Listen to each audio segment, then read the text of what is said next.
Hello, beautiful people. You've just landed on Black Magic. Today's featured story is what if the Sorting Hat declared Harry was heir of all four founders and refused to let Dumbledore control him. If you're new here, welcome to the family. Hit subscribe and the notification bell. And if you're returning, you know the drill, like and share. Enough talk, let's get into the story. Chapter 1, The Founder's Heir, Potter, Harry. McGonagall's voice rang through the great hall. Harry stepped forward, heart pounding so hard he swore everyone could hear it. The whispers started immediately. Is that him? Harry Potter? Can you see the scar? The wooden stool felt wobbly as Harry perched on it. The last thing he saw before the Sorting Hat dropped over his eyes was a sea of faces craning to get a good look at him. Said a small voice in his ear. Difficult. Very difficult. Plenty of courage, I see.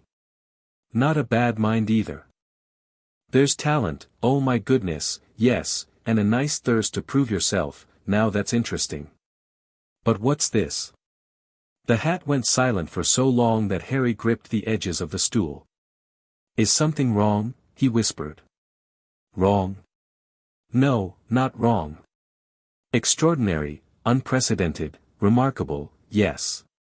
But not wrong, the hat muttered. I haven't seen this in, well, never, actually. Harry waited, confused. Your magic, boy. It resonates with, well, with all of them. Godric's courage burns in you like fire. Rowena's intellect shimmers like starlight. Helga's loyalty hums steady as a heartbeat. And Salazar's cunning? Oh yes, it flows like quicksilver through your veins. I don't understand, Harry whispered. The hat chuckled. No, you wouldn't. Not yet. But you will. Then, without warning, the hat's voice boomed throughout the hall, no longer just in Harry's ear. Heir of the Founders. Harry froze. The hall went deadly silent. This boy, the hat announced, Harry James Potter, carries the blood and magic of all four Hogwarts founders, Godric Gryffindor, Helga Hufflepuff, Rowena Ravenclaw, and Salazar Slytherin. Ancient magic recognizes him as heir to all four houses and to Hogwarts itself. Gasps erupted across the hall. Harry tried to pull the hat off, but it seemed stuck to his head. Furthermore, the hat continued, by the Founder's decree of magical inheritance, established at the founding of this school, I hereby invoke the right of emancipated guardianship for the Founder's heir. No magical guardian may control his destiny. The castle itself claims him. Up at the teacher's table, Dumbledore rose to his feet, his face unreadable. That's quite enough, it is not nearly enough, Headmaster, the hat interrupted. The magic is clear and binding. Harry Potter's guardianship is hereby transferred from Albus Dumbledore to Hogwarts itself until he comes of age. So mote it be. A shimmering gold light enveloped Harry, pulsing outward in four distinct colors, red, yellow, blue, and green, before settling back into his skin with a warm glow. McGonagall finally stepped forward and lifted the hat from Harry's head. Her hands trembled slightly. Mr. Potter, she said, her voice barely controlled, please take a seat at. She trailed off, looking uncertain. Harry stood, legs shaking. Which table should I go to? He asked, his voice sounding small even to his own ears. The hat, now in McGonagall's hands, spoke once more, the Founder's heir belongs to all houses and to none. His place is where he chooses. Four distinct tables of students stared at him. The Gryffindors looked eager, the Hufflepuffs confused, the Ravenclaws calculating, and the Slytherins suspicious. Dumbledore remained standing, his usual twinkling eyes now sharp and focused entirely on Harry. Well, this is awkward, Harry muttered. A few nervous laughs broke the tension. Following instinct, Harry walked toward the Gryffindor table where he spotted Ron's red hair. At least he knew someone there. As he sat down, the table erupted in excited chatter. Bloody hell, Harry! Ron exclaimed. What just happened? I have no idea, Harry admitted, aware that dozens of eyes were still fixed on him. The hat just started saying all this stuff about Founder's blood. It's never done anything like that before, said an older boy with red hair like Ron's, one of his brothers, obviously. I'm Percy Weasley, by the way. Gryffindor prefect. Look at Dumbledore, whispered a girl nearby. Harry glanced up at the head table. The headmaster's face had composed itself, but Harry could see tension in the old wizard's shoulders as he leaned to whisper something to McGonagall. The sorting continued, though everyone seemed distracted. When Zabini, Blaise, was finally sorted into Slytherin, Dumbledore rose for his welcome speech, acting as if nothing unusual had occurred. Welcome to a new year at Hogwarts. Before we begin our banquet, I would like to say a few words. And here they are, nitwit. Blubber. Oddment. Tweak. Thank you. Food appeared on the golden plates, but even the magnificent feast couldn't distract from what had happened. Students from other tables kept finding excuses to walk past and get a look at Harry. So are you really related to Slytherin? Demanded a pompous-looking Ravenclaw boy who'd stopped by their table. And Gryffindor too? Asked another student eagerly. I honestly don't know anything about it, Harry replied, uncomfortable with the attention. Leave him alone, can't you see he's trying to eat? Snapped a bushy-haired girl Harry recognized from the sorting, Hermione Granger. She turned to Harry. I've read all about the Founders, of course, but there's nothing in Hogwarts, a history about living heirs. I wonder what kind of magic the hat invoked. Harry was saved from responding when a silvery, transparent figure floated through the table. Sir Nicholas. Percy greeted the ghost. Good summer. As the conversation shifted to the Gryffindor ghost, Harry took the opportunity to eat, though his appetite had diminished considerably. The feast eventually ended, and Dumbledore stood again to give start-of-term notices, warning everyone about the Forbidden Forest and a third-floor corridor that was off-limits. Harry barely listened, still processing the hat's announcement. And now, before we head to bed, let us sing the school song. Dumbledore flicked his wand, producing a golden ribbon that twisted into lyrics. As the cacophony of the school song filled the hall, Harry felt a strange tingling in his fingers. Looking down, he noticed tiny sparks of four-colored light dancing across his skin. No one else seemed to notice. First years, follow me. Percy called when the singing ended. We're heading to Gryffindor Tower. Harry stood, but before he could join the line of first years, Professor McGonagall appeared at his side. Mr. Potter, the headmaster would like a word with you in his office. Harry swallowed nervously. Now. Yes, now, McGonagall said, her tone gentler than he expected. I'll accompany you. Ron shot him a concerned look. See you in the dorm, I guess. Yeah, Harry replied, not entirely convinced that would happen. What if they expelled him somehow? Could the heir of the Founders even be expelled? McGonagall led him through corridors and up moving staircases. Harry felt the castle's stone walls humming with energy beneath his fingertips whenever he brushed against them. It was like the building recognized him. They stopped before a large stone gargoyle. Sherbert Lemon, McGonagall said, and the gargoyle sprang aside, revealing a spiral staircase that moved like an escalator. At the top was a polished oak door. McGonagall knocked and entered without waiting for a response. Dumbledore's office was unlike anything Harry had ever seen, filled with silver instruments that whirred and emitted small puffs of smoke. Portraits of elderly witches and wizards lined the walls, all seemingly asleep despite the noise. A magnificent red bird perched behind Dumbledore's desk. Ah, Harry, Dumbledore said, smiling as if this were a casual visit. Please, take a seat. Harry sat in the chair opposite Dumbledore's desk, while McGonagall positioned herself by the door. I imagine you're quite confused by tonight's events, Dumbledore began. Yes, sir, Harry said. I don't know what the hat was talking about. I can't be related to the Founders. My parents were just, normal, weren't they? Dumbledore steepled his fingers. Your parents were extraordinary people, Harry, but as far as I knew, neither of them claimed descent from Hogwarts founders. His blue eyes studied Harry carefully. The Sorting Hat is an ancient magical artifact, created by the founders themselves. If it recognized founder bloodlines in you, we must take that seriously. What does it mean, though? About me being emancipated and the castle being my guardian? McGonagall shifted uncomfortably while Dumbledore's expression remained unchanged. That particular piece of magic is unexpected, Dumbledore admitted. After your parents' deaths, I arranged for your magical guardianship. It appears the hat has overridden that arrangement. So you're not in charge of me anymore? Harry asked, trying to understand. It seems not, at least in a legal sense, Dumbledore said carefully. However, as headmaster, I am still responsible for your education and well-being while at Hogwarts. We'll need to determine exactly what the hat's proclamation means for your situation. And the four founders thing? Does that mean I'm not in Gryffindor?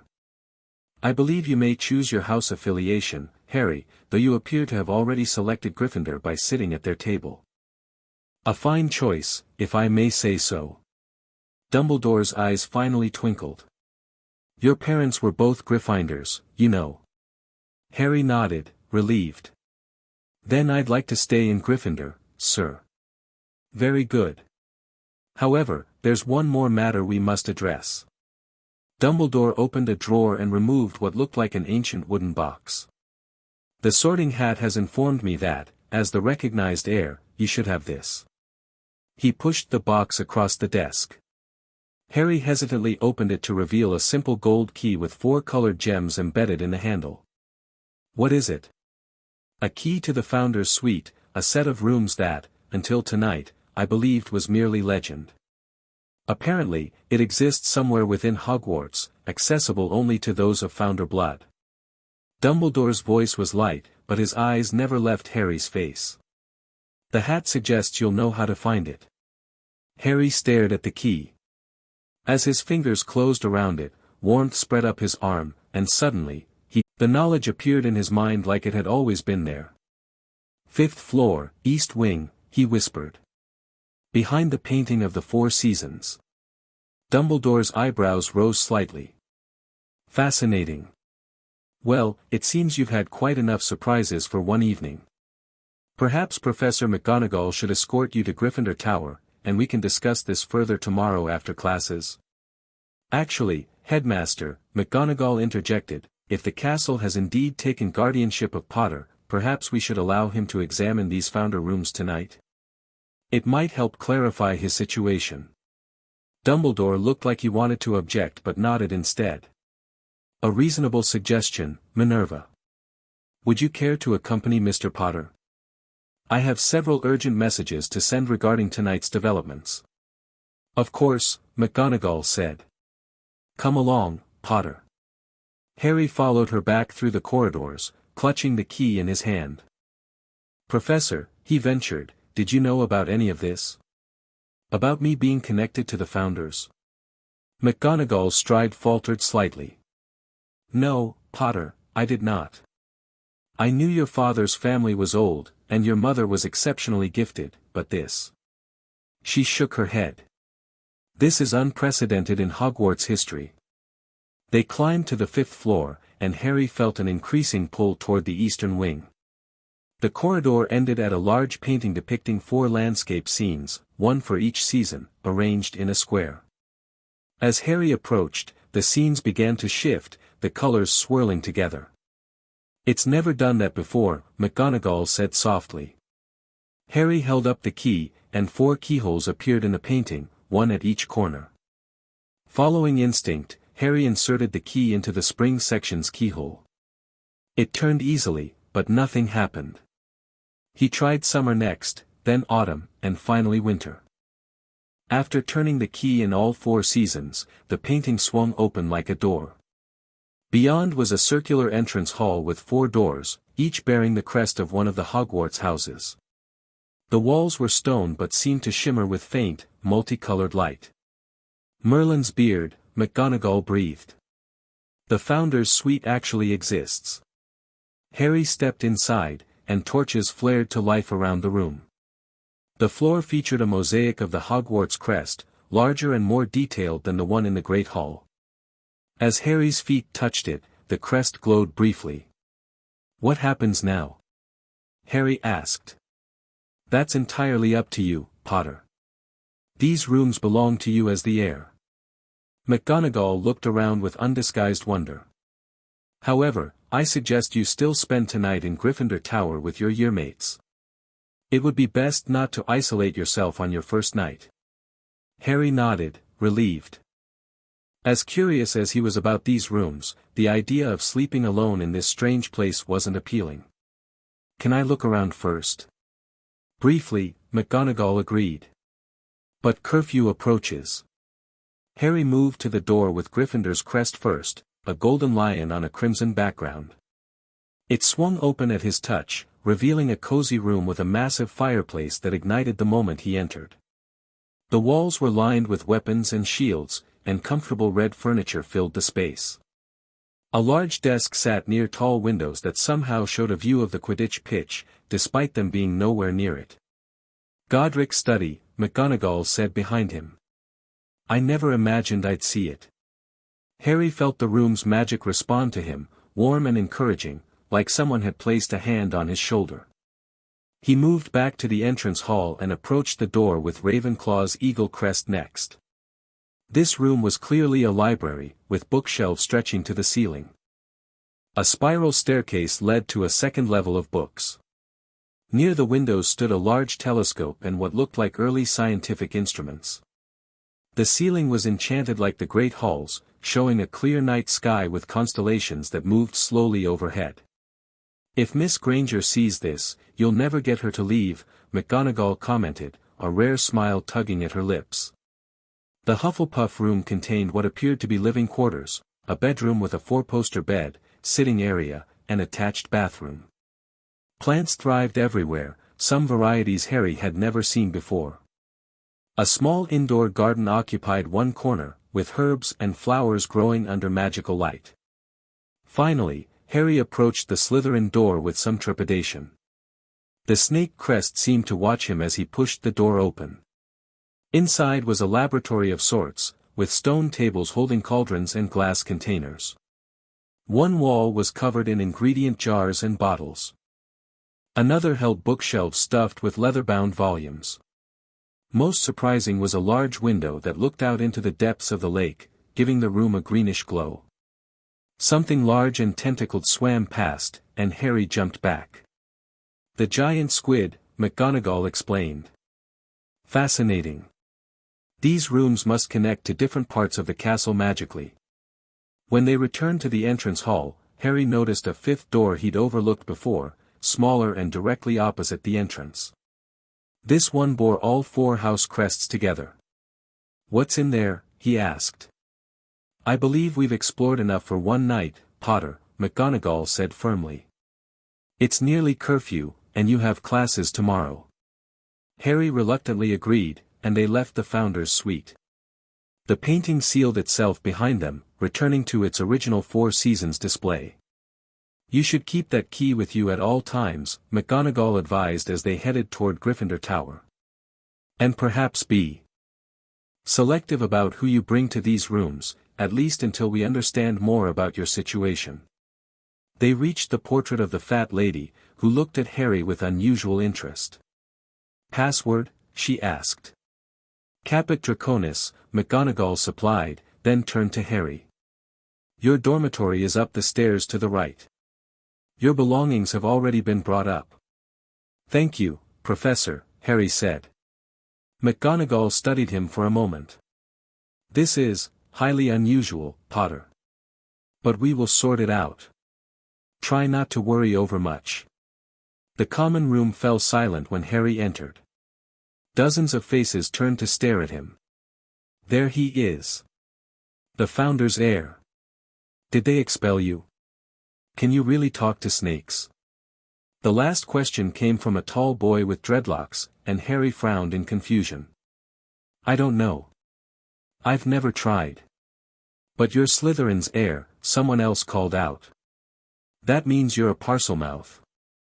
Leave him alone, came Ron's voice as he pushed through the crowd. Come on, Harry, our dorm's up here. Grateful, Harry followed Ron up the spiral staircase to a door marked, First Years. Inside were 5 four-poster beds hung with deep red velvet curtains. His trunk sat at the foot of one. 3 other boys were already there, Neville Longbottom, Seamus Finnegan, and Dean Thomas, if Harry remembered correctly from the sorting. So it's true then? Seamus asked immediately. You're related to all 4 founders. Apparently, Harry said, sitting on his bed. I don't know how. No one ever told me. That's mental, Dean said. What does it mean exactly? I'm not sure yet, Harry admitted. The hat did something weird with magic, and now Dumbledore's not my guardian anymore. And there's these special rooms in the castle that only I can get into. You've got your own rooms? Ron looked impressed and slightly jealous. Are you going to stay there instead of here? No, Harry said quickly. I mean, I can visit them, but I'd rather stay here with you guys. If that's okay. The others nodded, and Harry felt relief wash over him. For a moment, he'd worried they might reject him for being too different. Can you do any special magic? Neville asked quietly. It was the first time he'd spoken. I don't think so, Harry said. Then he remembered the sparks on his fingers during the feast. At least, I don't know how yet. This is so cool, Ron declared, flopping onto his own bed. My best friend, heir of the founders. Fred and George are going to lose their minds. Harry smiled weakly, not quite sharing Ron's enthusiasm. He'd spent his whole life being ordinary, well, as ordinary as one could be living in a cupboard, and now this. More fame, more strangeness, more things that set him apart. Later, when the others were asleep, Harry lay awake, turning the founder's key over in his fingers. The gems caught the moonlight streaming through the window, ruby for Gryffindor, emerald for Slytherin, sapphire for Ravenclaw, and amber for Hufflepuff. A soft hissing sound startled him. Harry looked around but saw nothing until he noticed a tiny carved snake on the key's handle, almost hidden between the gems. Hello, he whispered, focusing on the snake. To his shock, the carving moved, coiling around the stem of the key. Heir has returned, it hissed in a voice only Harry could hear. The chambers await. The secrets unfold. Harry nearly dropped the key. So he could talk to snakes, or at least, magical snake carvings. That was, not normal, even for wizards, based on everyone's reactions. What secrets, he hissed back, surprised at how naturally the strange language came to him. Seek the hidden chamber beneath. Slytherin's greatest work slumbers. What chamber? Where? But the snake carving had frozen again, returning to its original position. Harry closed his fist around the key, mind racing. If he truly was heir to Slytherin, did that mean he could find the legendary Chamber of Secrets that older students had whispered about at dinner? And what about the other founders? Did they leave hidden legacies too? Sleep came slowly that night, and when it did, Harry dreamed of endless corridors, hidden doors, and 4 distinct voices arguing over his destiny. Morning arrived with sunlight streaming through the tower windows. Harry blinked awake to find Ron already up and dressed. Thought you might sleep all day, Ron said. You were talking in your sleep, mate. Something about chambers and secrets. Harry sat up quickly. Was I?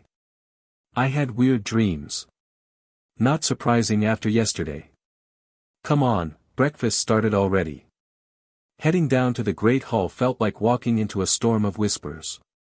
Students from all houses stared and pointed as Harry passed. At the Gryffindor table, spaces cleared for him immediately. There you are, Harry.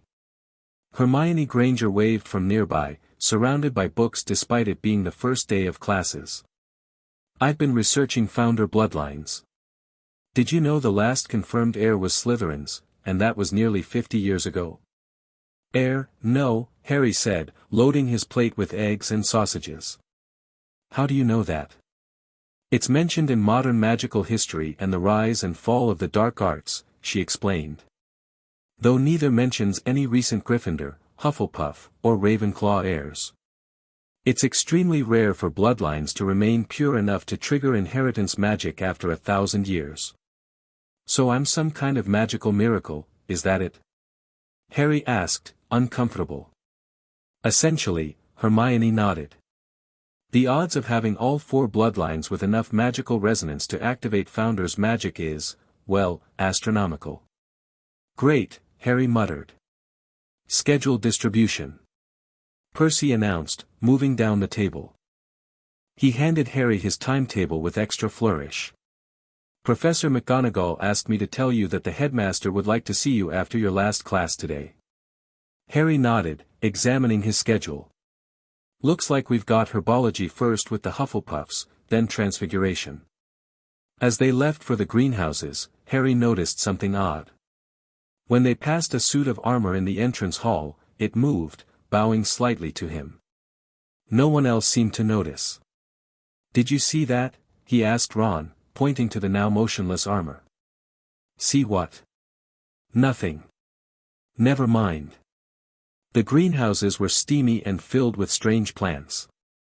Professor Sprout, a dumpy witch with flyaway hair, was already distributing pots and dragonhide gloves when they arrived. Welcome, first years. Today we'll be repotting bouncing bulbs. Everyone take a pot and, oh. She stopped abruptly when she spotted Harry. Mr. Potter. How, interesting. I understand you have some connection to Helga Hufflepuff. Everyone turned to stare at Harry again. That's what the hat said, Harry replied uncomfortably. Well, we shall see, won't we? Professor Sprout said with a curious smile. Hufflepuff's descendants often show particular affinity for growing things. Why don't you take this pot here? She handed Harry a pot containing what looked like a lumpy, gray-brown potato. Unlike the others, which were bouncing aggressively in their pots, this one seemed oddly calm. That's strange, Sprout remarked. They usually bounce until replanted. This one seems quite content with you. As Harry began working with the plant, he noticed something else strange. The soil in his pot seemed to arrange itself perfectly around the bulb's roots, with barely any effort from him. By the end of class, his bouncing bulb had already sprouted tiny leaves, while others were still settling into their new pots. 10 points to Gryffindor, Mr. Potter, Professor Sprout said, examining his work. Natural talent, indeed. Your bulb seems positively thrilled with its new home. As they walked to Transfiguration, Ron looked at Harry with newfound respect. How'd you do that? Those bulbs were a nightmare. I don't know, Harry said honestly. It just happened. Transfiguration was taught by Professor McGonagall, who started by turning her desk into a pig and back. After taking complicated notes, they were each given a match and instructed to turn it into a needle. Harry stared at his match, wondering if he'd display some hidden Ravenclaw talent now. He concentrated, pointed his wand, and whispered the incantation. Nothing happened. After several tries, Harry felt frustrated. If he really had the Founder's blood, shouldn't this come naturally? It's not working, he complained to Ron. Join the club, Ron muttered, prodding his unchanged match. By the end of the lesson, only Hermione had made any progress, her match turning silvery and pointy. McGonagall showed the class her accomplishment but gave Harry an encouraging nod as they left. Don't be discouraged, Potter, she said quietly. Magical abilities often emerge under different circumstances. Charms class with tiny Professor Flitwick brought another awkward moment when the professor squeaked and toppled off his stack of books upon reading Harry's name during roll call. The Founder's heir in my classroom, he exclaimed, writing himself. What an honor. Rowena Ravenclaw was a charms prodigy, you know. Invented dozens of spells we still use today. History of magic was taught by a ghost, Professor Binns, who didn't seem to notice or care about Harry's status, droning on about goblin rebellions without once looking up from his notes. Their last class of the day was Defense Against the Dark Arts. Professor Quirrell, with his large purple turban and nervous stutter, seemed afraid of his own shadow, let alone the dark arts he was supposed to be teaching them. Yet when his eyes fell on Harry, something changed in his expression. "P.P. Potter," he stammered. "The F Founders Heir. How, F fascinating." Throughout the lesson, Harry caught Quirrell staring at him with an intensity that didn't match his stuttering persona. Stranger still, Harry's scar prickled painfully whenever Quirrell turned his back, the turban facing toward him. When class ended, Harry hung back. "Professor? Can I ask you something?" Quirrell flinched. "See, certainly, P. Potter. Does being Slytherin's heir mean I can talk to snakes? I heard someone mention it." Quirrell's eyes widened. "The ability to speak to SS serpents is called P-Parseltongue. It's considered a D-Dark talent because of its association with S. Slytherin. Can you do it?" Harry hesitated, then nodded. "I think so. I talked to a snake carving last night." Something flashed in Quirrell's eyes: hunger. Fear. "A rare gift, Mr. P. Potter. One that many would find disturbing. I wouldn't advertise it." A chill ran down Harry's spine. "Thank you, Professor. I should go, the headmaster wants to see me." "Of course," Quirrell said. "The headmaster must be very interested in you now." Harry hurried away, unsettled. As he reached the corridor, a sharp pain lanced through his scar, so sudden and intense that he stumbled against the wall. By the time he straightened, the pain had vanished as quickly as it had come. He made his way to Dumbledore's office, giving the gargoyle the password McGonagall had provided. The spiral staircase carried him upward, and the door opened before he could knock. "Ah, Harry. Right on time." Dumbledore sat behind his desk, looking perfectly composed. "Please, sit down. How was your first day of classes?" "Interesting," Harry said carefully. "Everyone's treating me differently." "I imagine they are," Dumbledore agreed. "It's not every day a student is declared heir to all 4 founders. I've spent considerable time researching your situation. Have you figured anything out?" Harry asked hopefully. "Some small pieces of the puzzle, yes.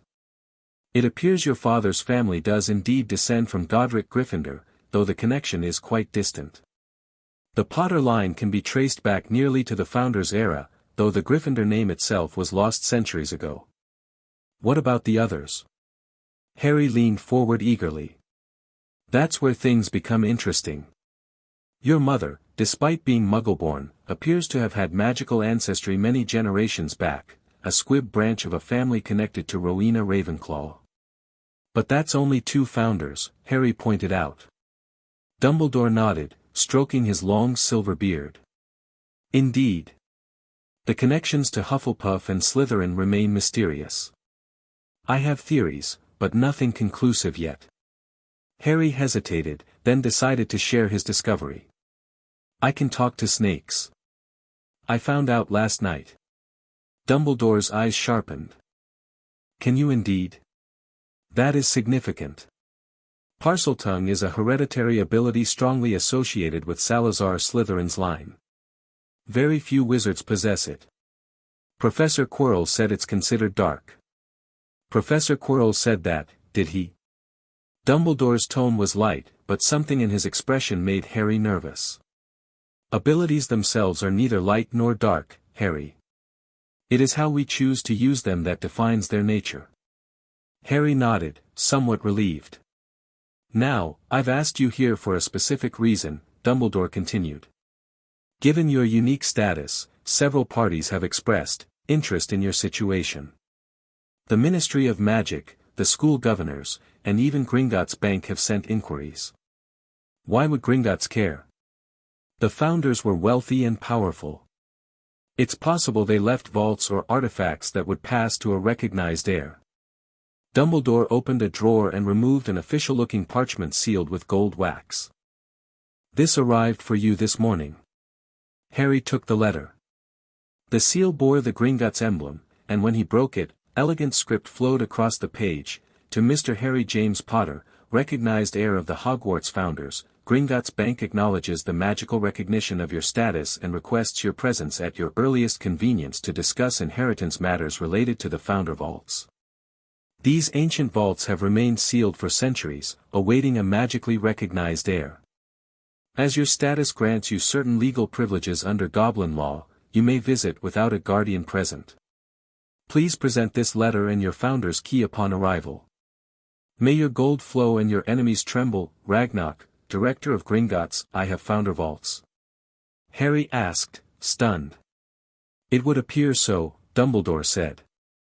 "I've arranged for you to visit Gringotts this Saturday morning, if that suits you.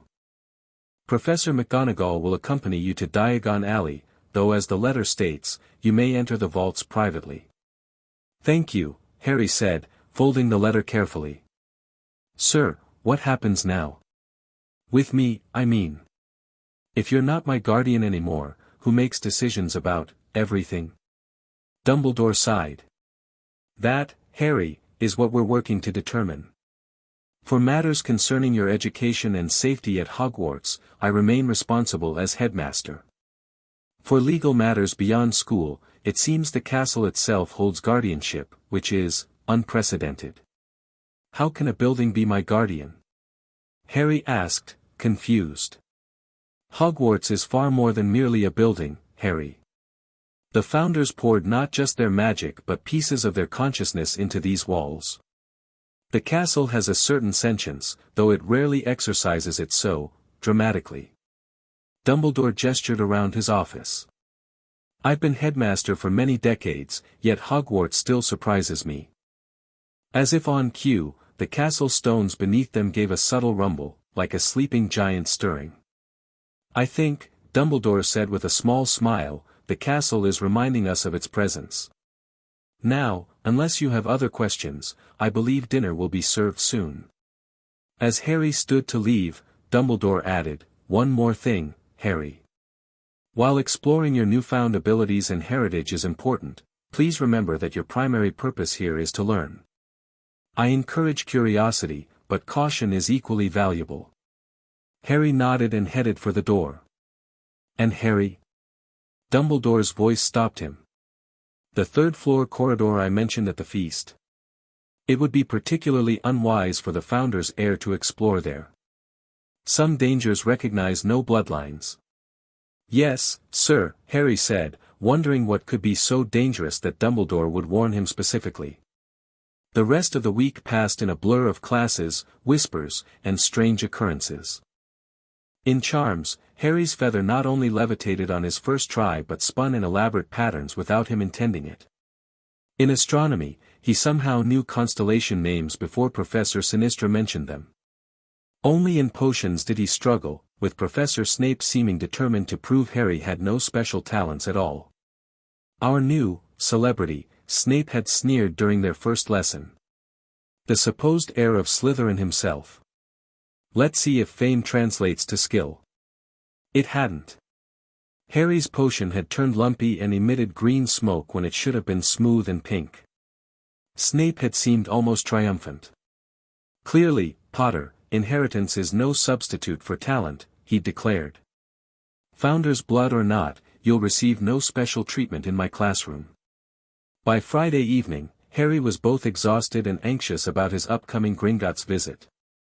After dinner, he decided to visit the founder's suite again, hoping to find answers to the growing list of questions in his mind. The painting of the Four Seasons recognized him immediately, swirling to reveal the four keyholes without him needing to produce the key. Inside, the circular entrance hall welcomed him with brightening torches. This time, Harry approached the small door bearing all four house crests. It swung open at his touch, revealing a circular room with a high, domed ceiling enchanted to show the night sky, much like the great halls but more detailed. The room contained a round table of polished stone with four ornate chairs, one in each house color. In the center of the table lay an ancient book bound in leather, its cover emblazoned with the Hogwarts crest. Harry approached cautiously and touched the book. It opened of its own accord, pages flipping until stopping near the beginning. Words appeared on the previously blank page: "Welcome, heir of our legacy. After a millennium, the bloodlines converge again. We four who built these walls have waited for one who carries all our gifts. Read our words, learn our truths, and fulfill what was left undone." The writing faded, replaced by new words in a different hand: "I am Godric Gryffindor. My blood gives you courage and the warrior's spirit. Seek the Chamber of Champions where my sword awaits the worthy hand." This too faded, replaced by more flowing script: "Rowena Ravenclaw greets you, child of my mind. Knowledge is your birthright, wisdom your pursuit. Find my diadem, lost to time but not to my heirs." A third set of writing appeared: "Helga Hufflepuff embraces you, bearer of my heart. Loyalty and fairness shall be your strength when all else fails. My cup holds power to nurture what others would destroy." Finally, a sharp, angular script: "Salazar Slytherin acknowledges you, speaker of my tongue. Ambition tempered by the other's traits may succeed where I alone failed. The Chamber of Secrets holds more than monster and myth." The words vanished, leaving Harry staring at blank pages. He flipped through the book, finding more writing appearing and disappearing, but much of it was in languages he couldn't read or referred to places and objects he didn't recognize. "Chamber of Secrets," he murmured. "So it's real." The snake carving on his key hissed faintly in response. Harry pulled it from his pocket and examined it. "Can you tell me where it is?" he asked in Parseltongue. "Beneath where waters fall, the entrance hides," the snake responded. "But beware what slumbers there, heir of my master. It waits for command." Before Harry could ask more, a noise from the entrance hall caught his attention.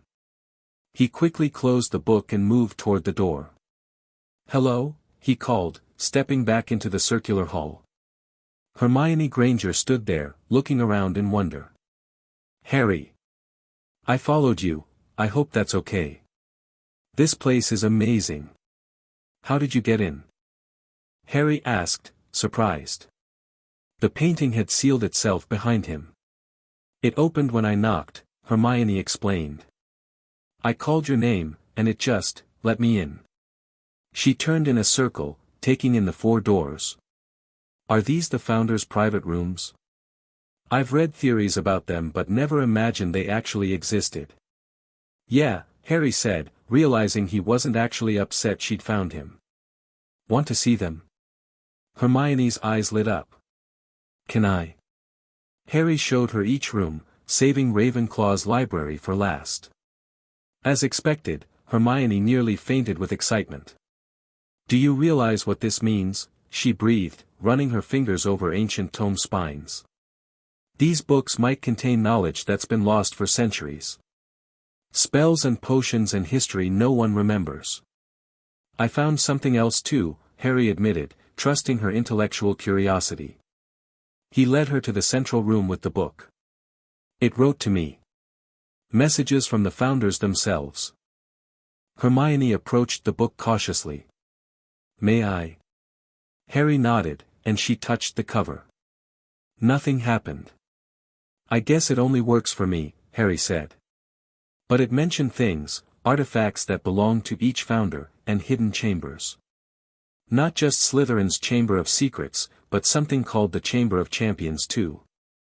"This is incredible, Harry." Hermione sat in the Ravenclaw chair, looking thoughtful. "You realize this could change everything we know about Hogwarts history? About magic itself?" "Yeah, but I don't even understand what I am yet," Harry confessed. "Everyone expects me to be special now, but I'm just figuring things out as I go."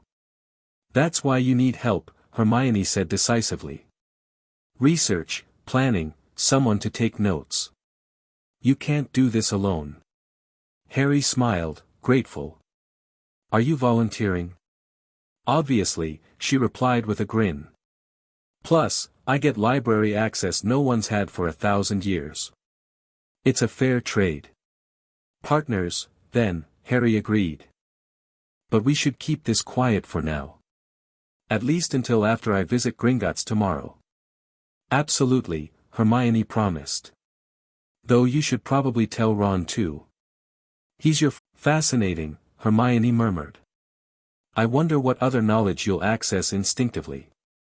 Password, the fat lady demanded, eyeing them sternly. Caput Draconis, they said together. Inside, the common room was mostly empty except for the Weasley twins, who were huddled in a corner with their friend Lee Jordan. Potter. Fred, or was it George, called when they entered. Just the heir we've been looking for. Harry approached cautiously. The twins had been treating his new status as a tremendous joke, bowing elaborately whenever they passed him in the corridors. We've been discussing your founder Ly powers, George said, pulling out a chair for Harry. And wondering if you might be interested in a business proposition, Fred continued. What kind of proposition? Harry asked suspiciously. Nothing sinister, George assured him. We're entrepreneurs. Inventors, Fred added. Purveyors of magical mischief, they said together. And we thought, George lowered his voice, that a partnership with the heir of the founders might be mutually beneficial. We provide the ideas, Fred explained. You provide access to founder knowledge, George finished. And potentially founder artifacts, Lee added eagerly. I don't know. Harry hesitated. I'm still figuring all this out myself. No pressure, Fred said easily. Just keep us in mind when you discover ancient secrets of epic pranking potential. Or secret passages, George suggested. Or hidden rooms, Fred nodded. I should get to bed, Harry said, standing. I've got to go to Gringotts tomorrow. The twins exchanged excited looks. Founder vaults, they asked simultaneously. Harry nodded, wondering how they knew. Dad works at the ministry, George explained, seeing his confusion. News travels fast when it involves both Gringotts and Hogwarts. Good luck, Fred called as Harry headed for the stairs.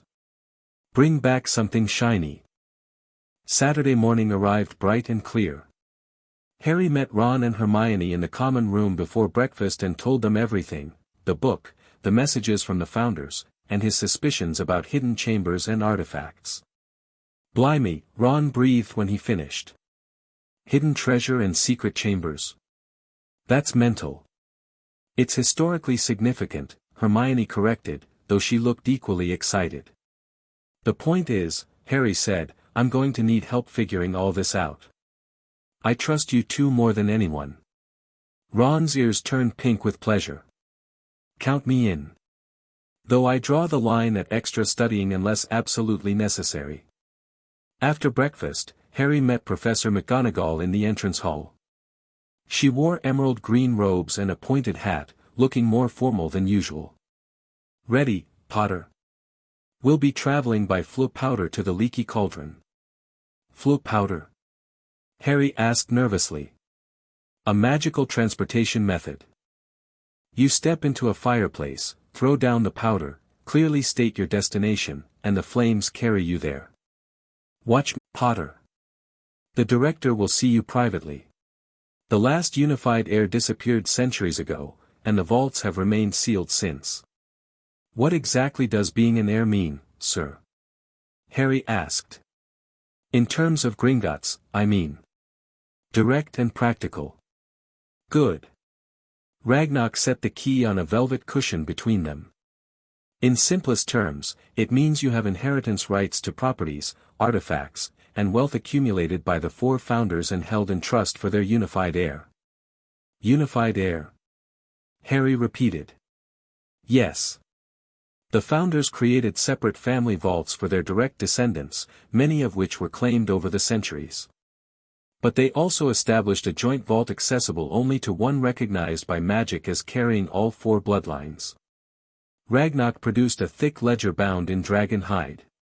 The records indicate no withdrawals from the unified vault since the year 1137. Harry's eyes widened. That long? Indeed. Now, before we proceed to the vaults themselves, there are legal matters to address. Ragnar opened the ledger, revealing columns of tiny, precise script. When the Sorting Hat invoked the Founder's decree of magical inheritance, it activated ancient magic that extends beyond Hogwarts walls. Under wizarding law, you are now considered an emancipated minor for inheritance and property purposes. What does that mean exactly? It means, Mr. Potter, that while you remain underage for most wizarding activities, you have legal control over Founder properties and assets without requiring a guardian's approval. You may also designate financial and property managers of your choosing. Ragnar slid a document across the desk. This parchment summarizes your current holdings based on our records, though a full accounting awaits in the vaults themselves. Harry scanned the document, his jaw dropping. Listed were multiple properties across Britain, including Gryffindor Keep, Unplottable Location, Scotland, Ravenclaw Tower, Devon Coast, Hufflepuff Grange, Wales, Slytherin Isle, North Sea, various smaller properties and land holdings throughout Europe. Below these were estimates of gold, investments, and artifacts of incalculable historical and magical value. This is all mine?" Harry asked weakly. "By right of magical inheritance, yes," Ragnar confirmed. "However, I should note that claiming these properties may trigger certain magical events. The Founders were cautious about their legacies. Some properties may require specific proofs or tests before fully accepting a new master." Harry nodded, feeling overwhelmed. "What happens now?" "Now, Mr. Potter, we visit the Unified Vault." Ragnar stood. "Follow me." They left the office through a different door, emerging onto a stone platform where a cart awaited. Unlike, torches flared to life along the walls, illuminating a space larger than the Great Hall at Hogwarts. "The Founder's Vault," Ragnar announced, remaining at the threshold. "I may not enter unless specifically invited. The vault recognizes only you." Harry stepped inside, awestruck. The chamber was divided into 4 sections, each decorated in a house color and filled with different treasures. Gold coins and precious gems were piled everywhere, but these were almost an afterthought compared to the artifacts displayed on pedestals and in glass cases. In the Gryffindor section stood armor and weapons, including an empty stand labeled Godric's Sword, with a note explaining it would appear to a worthy heir in time of need. The Ravenclaw area contained books, scrolls, and magical instruments, centered around a glass case holding what appeared to be the blueprint for a diadem. Hufflepuff's space featured magical plants, healing instruments, and brilliantly crafted golden cups and plates.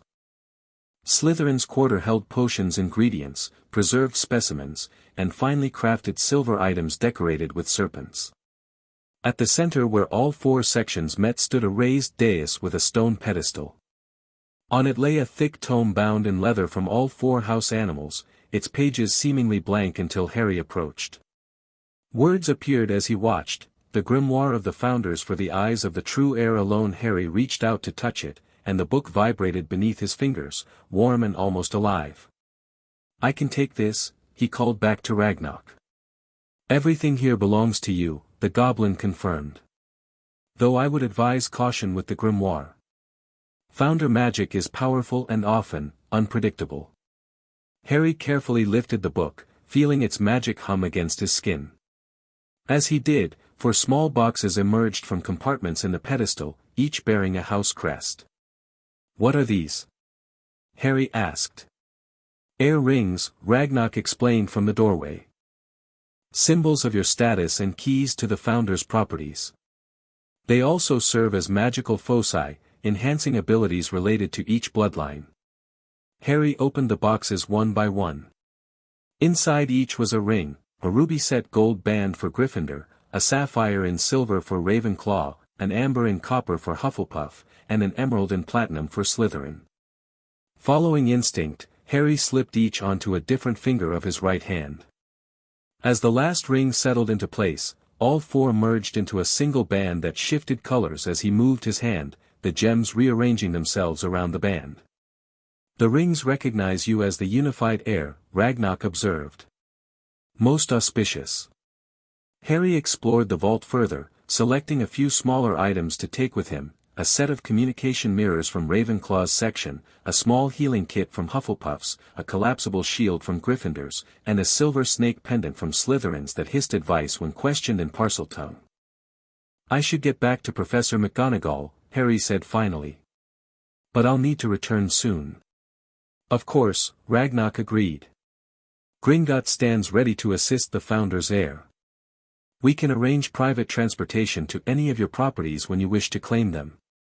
"Thank you," Harry said, placing his selections in a bag provided by Ragnarok. As they returned to the surface, Harry's mind raced with everything he'd learned. By the time they reached the lobby where McGonagall waited, he'd made a decision. "Professor," he said as they left the bank, "I need to tell you something important." McGonagall looked at him curiously. "Yes, Potter." "The Founders left messages. About hidden chambers in Hogwarts and artifacts with special powers. I think they wanted their heir to find them."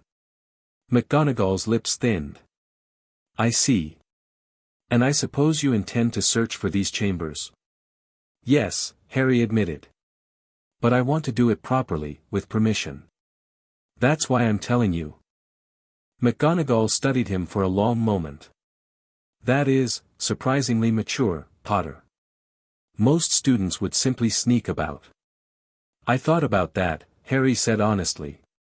"But these chambers might be dangerous. And if they're part of Hogwarts history, shouldn't the staff know about them too?"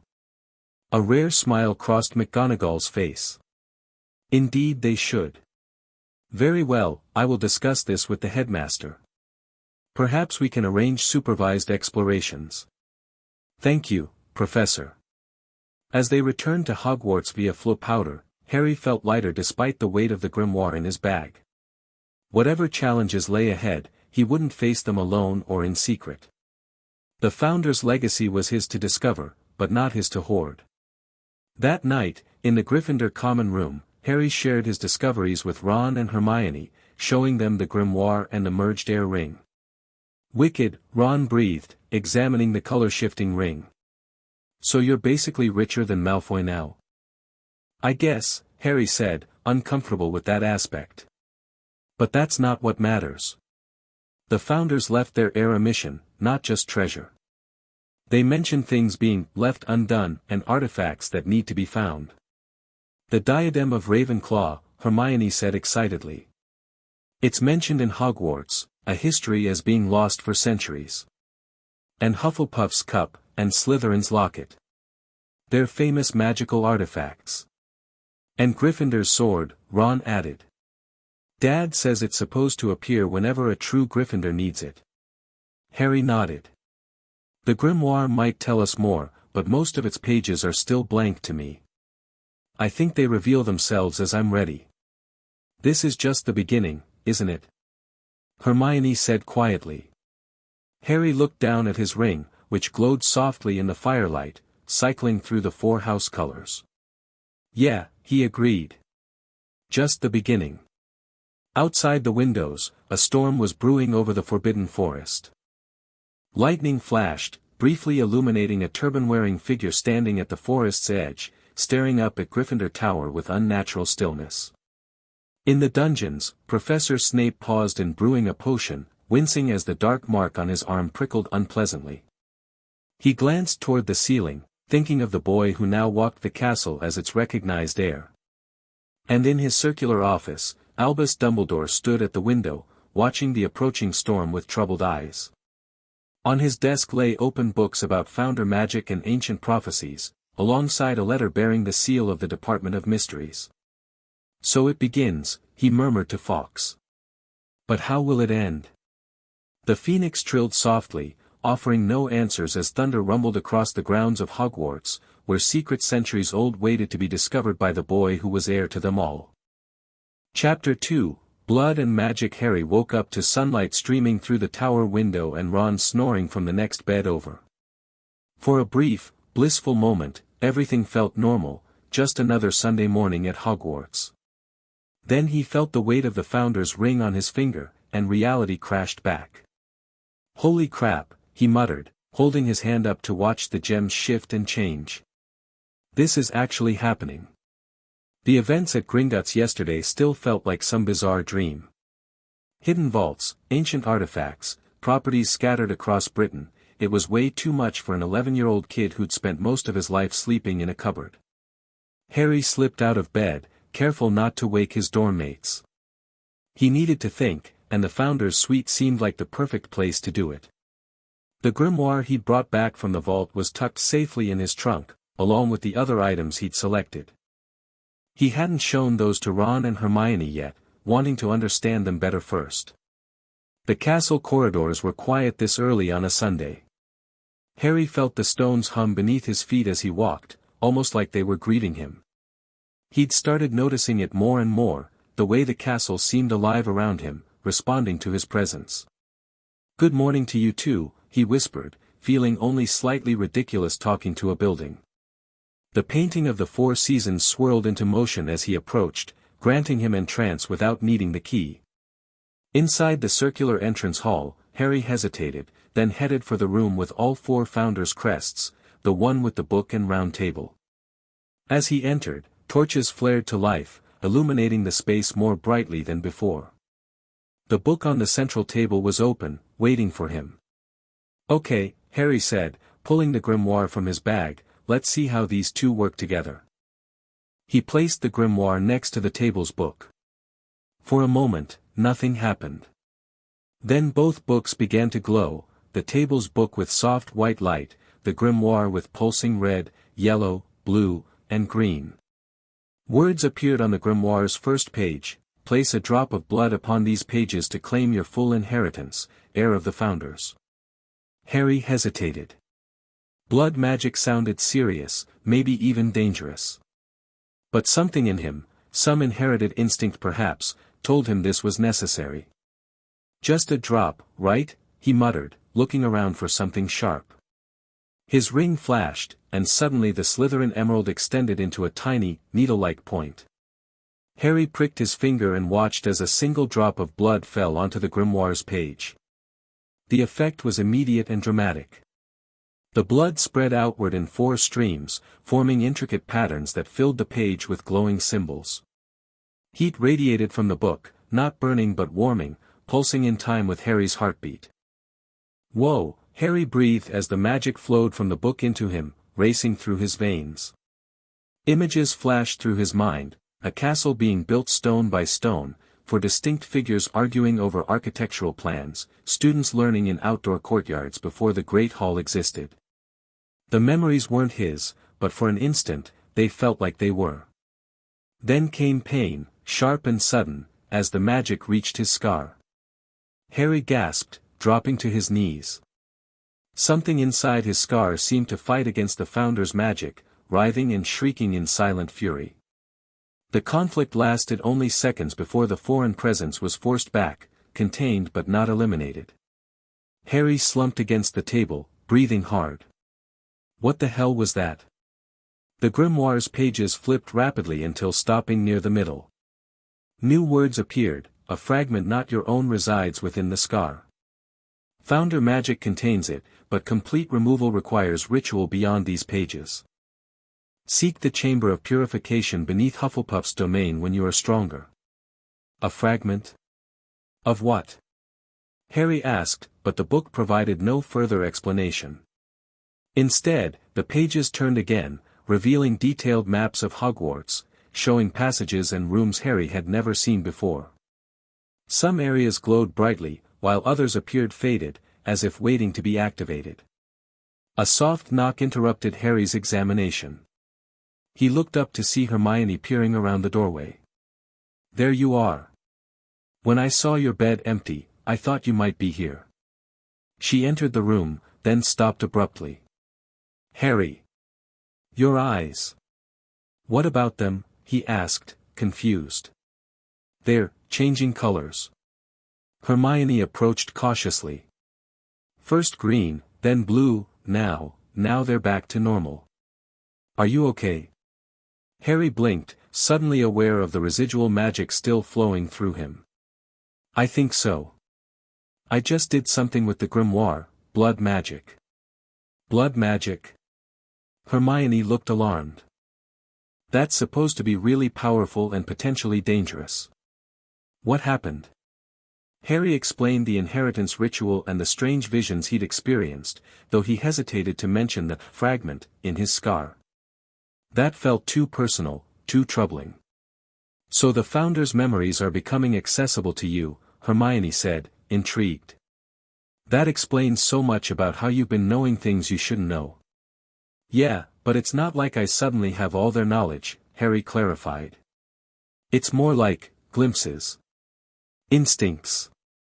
Like walking through Hogwarts and somehow knowing there's a secret passage behind a specific tapestry without being told. Hermione's eyes lit up. This is fascinating, Harry. Do you think? A loud rumbling interrupted her as the stones beneath them shifted. A new doorway formed in the wall, one that hadn't been there before. Okay, that's new, Harry said, approaching cautiously. The doorway led to a spiral staircase descending into darkness. Harry glanced at Hermione, who nodded eagerly, and they started down together. At the bottom, they found a circular chamber with a shallow pool in the center. The water glowed with soft, silvery light. It looks like a pensieve, Hermione whispered. I've read about them, devices for viewing memories. Harry approached the pool, drawn by some instinct. As he looked into the silvery surface, images began to form, for figures standing around this very pool, arguing intensely.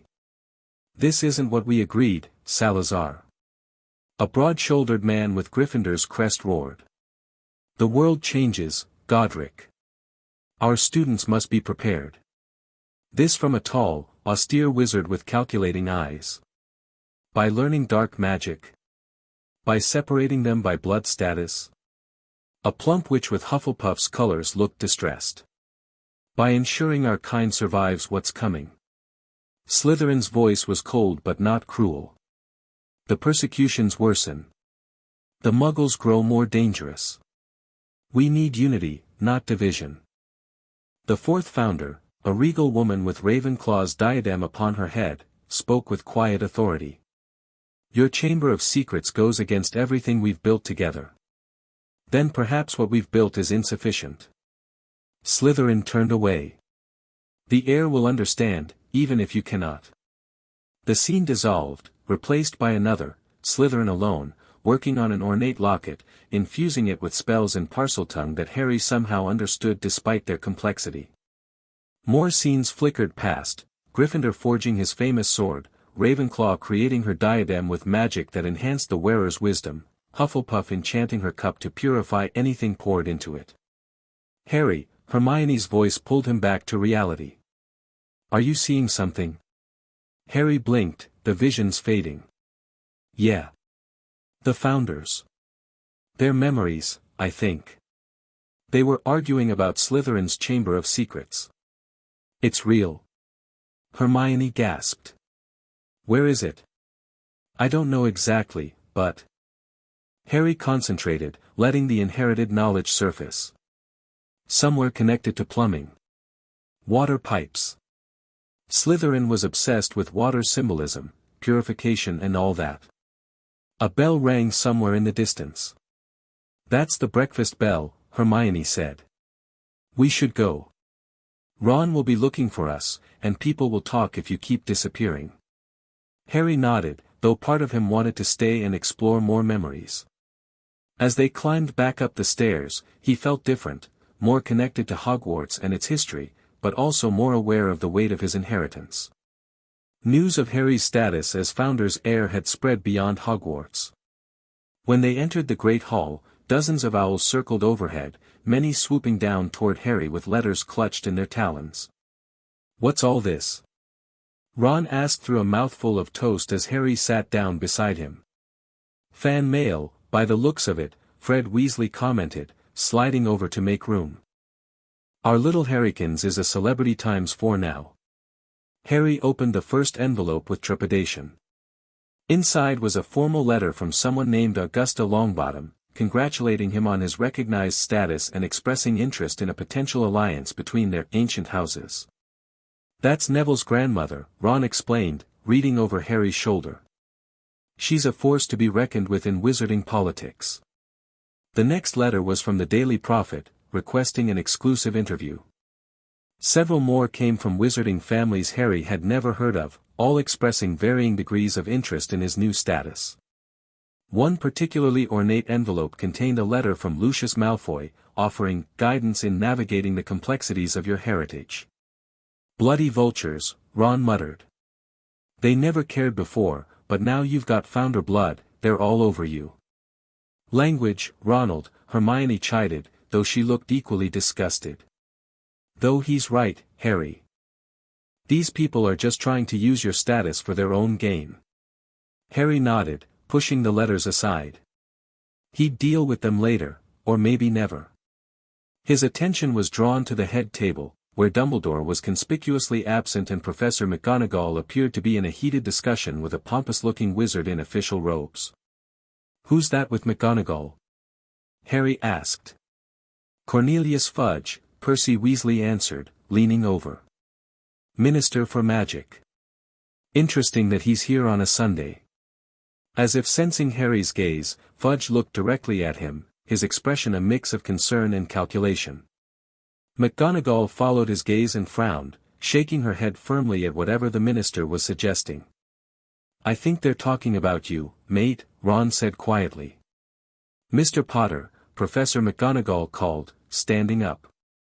"The headmaster would like to see you in his office after breakfast. The Minister for Magic will be joining you." Whispers erupted throughout the hall. Harry felt his stomach clench. "Want us to come with you?" Ron offered. Harry shook his head. "Better not. But wait for me in the common room." His friends nodded, and Harry tried to eat something, though his appetite had vanished. The Founder's ring on his finger pulsed warmly, almost reassuringly. After breakfast, Harry made his way to Dumbledore's office. The gargoyle jumped aside without a password, apparently recognizing his founder status. Inside, he found not only Dumbledore and Fudge but also two other adults, a severe-looking witch in a monocle and a pale, thin wizard with a quill that wrote by itself. "Ah, Harry, thank you for joining us," Dumbledore said pleasantly, though his eyes lacked their usual twinkle. "Allow me to introduce Minister Cornelius Fudge, Madame Amelia Bones of the Department of Magical Law Enforcement, and Mr. Broderick Bode from the Department of Mysteries." "Nice to meet you," Harry said carefully, taking the offered seat. "Remarkable, truly remarkable," Fudge said, studying Harry with undisguised fascination. "The boy who lived, now the Founder's heir as well. Extraordinary times we live in." "Indeed," Madame Bones said dryly. "Though perhaps we should address the reason for this meeting." "Yes, quite right," Fudge cleared his throat. "Mr. Potter, we're here to discuss your unique status and what it means legally and magically. The Ministry has certain concerns." "Concerns?" Harry repeated. "What the Minister means," Dumbledore interjected smoothly, "is that your situation presents unusual challenges to established wizarding law. Traditionally, magical children have guardians until they come of age at 17. But the Founder's decree supersedes standard guardianship law," Madame Bones explained. "It's ancient magic, predating the Ministry itself. Which creates a problematic precedent," Fudge added. "A child with no legal guardian save a magical building? It's unprecedented in modern times." Harry felt his temper rising. "So what exactly do you want from me?" "The Ministry proposes appointing a special guardian, someone with expertise in ancient magic and Founder lore," Fudge explained. "Someone who can help guide you through your inheritance while ensuring proper oversight." "And who would that be?" Harry asked, already suspecting he wouldn't like the answer. "We've considered several candidates," Fudge hedged.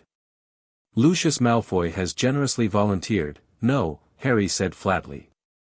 Fudge blinked, clearly not expecting such direct refusal. "Now, Mr. Potter, Mr. Malfoy is highly respected, the Founder's decree was quite specific," Dumbledore interrupted, his voice gentle but firm. "Hogwarts itself holds guardianship of Harry until he comes of age. Any attempt to override that magic could have unpredictable consequences. As if in agreement, the castle gave a low rumble, making the trinkets on Dumbledore's desk rattle. Fudge paled slightly. Perhaps a compromise, Madam Bones suggested. Mr. Potter retains his unique legal status, but agrees to regular check-ins with the Ministry to ensure his well-being and proper management of Founder assets. I'm fine with that, Harry said quickly, relieved. I don't mind reporting to you, Madam Bones. Just not to anyone connected with the Malfoys. A wise choice, Mr. Bode spoke for the first time, his voice unexpectedly deep. The Unspeakables have records indicating the Malfoy line once attempted to claim Slytherin lineage, unsuccessfully. Fudge looked displeased but nodded. Very well. Quarterly meetings with Madam Bones, then. And perhaps permission for the Department of Mysteries to study some of the Founder artifacts, purely for historical documentation. Harry glanced at Dumbledore, who gave an almost imperceptible nod. I'll consider it, Harry said.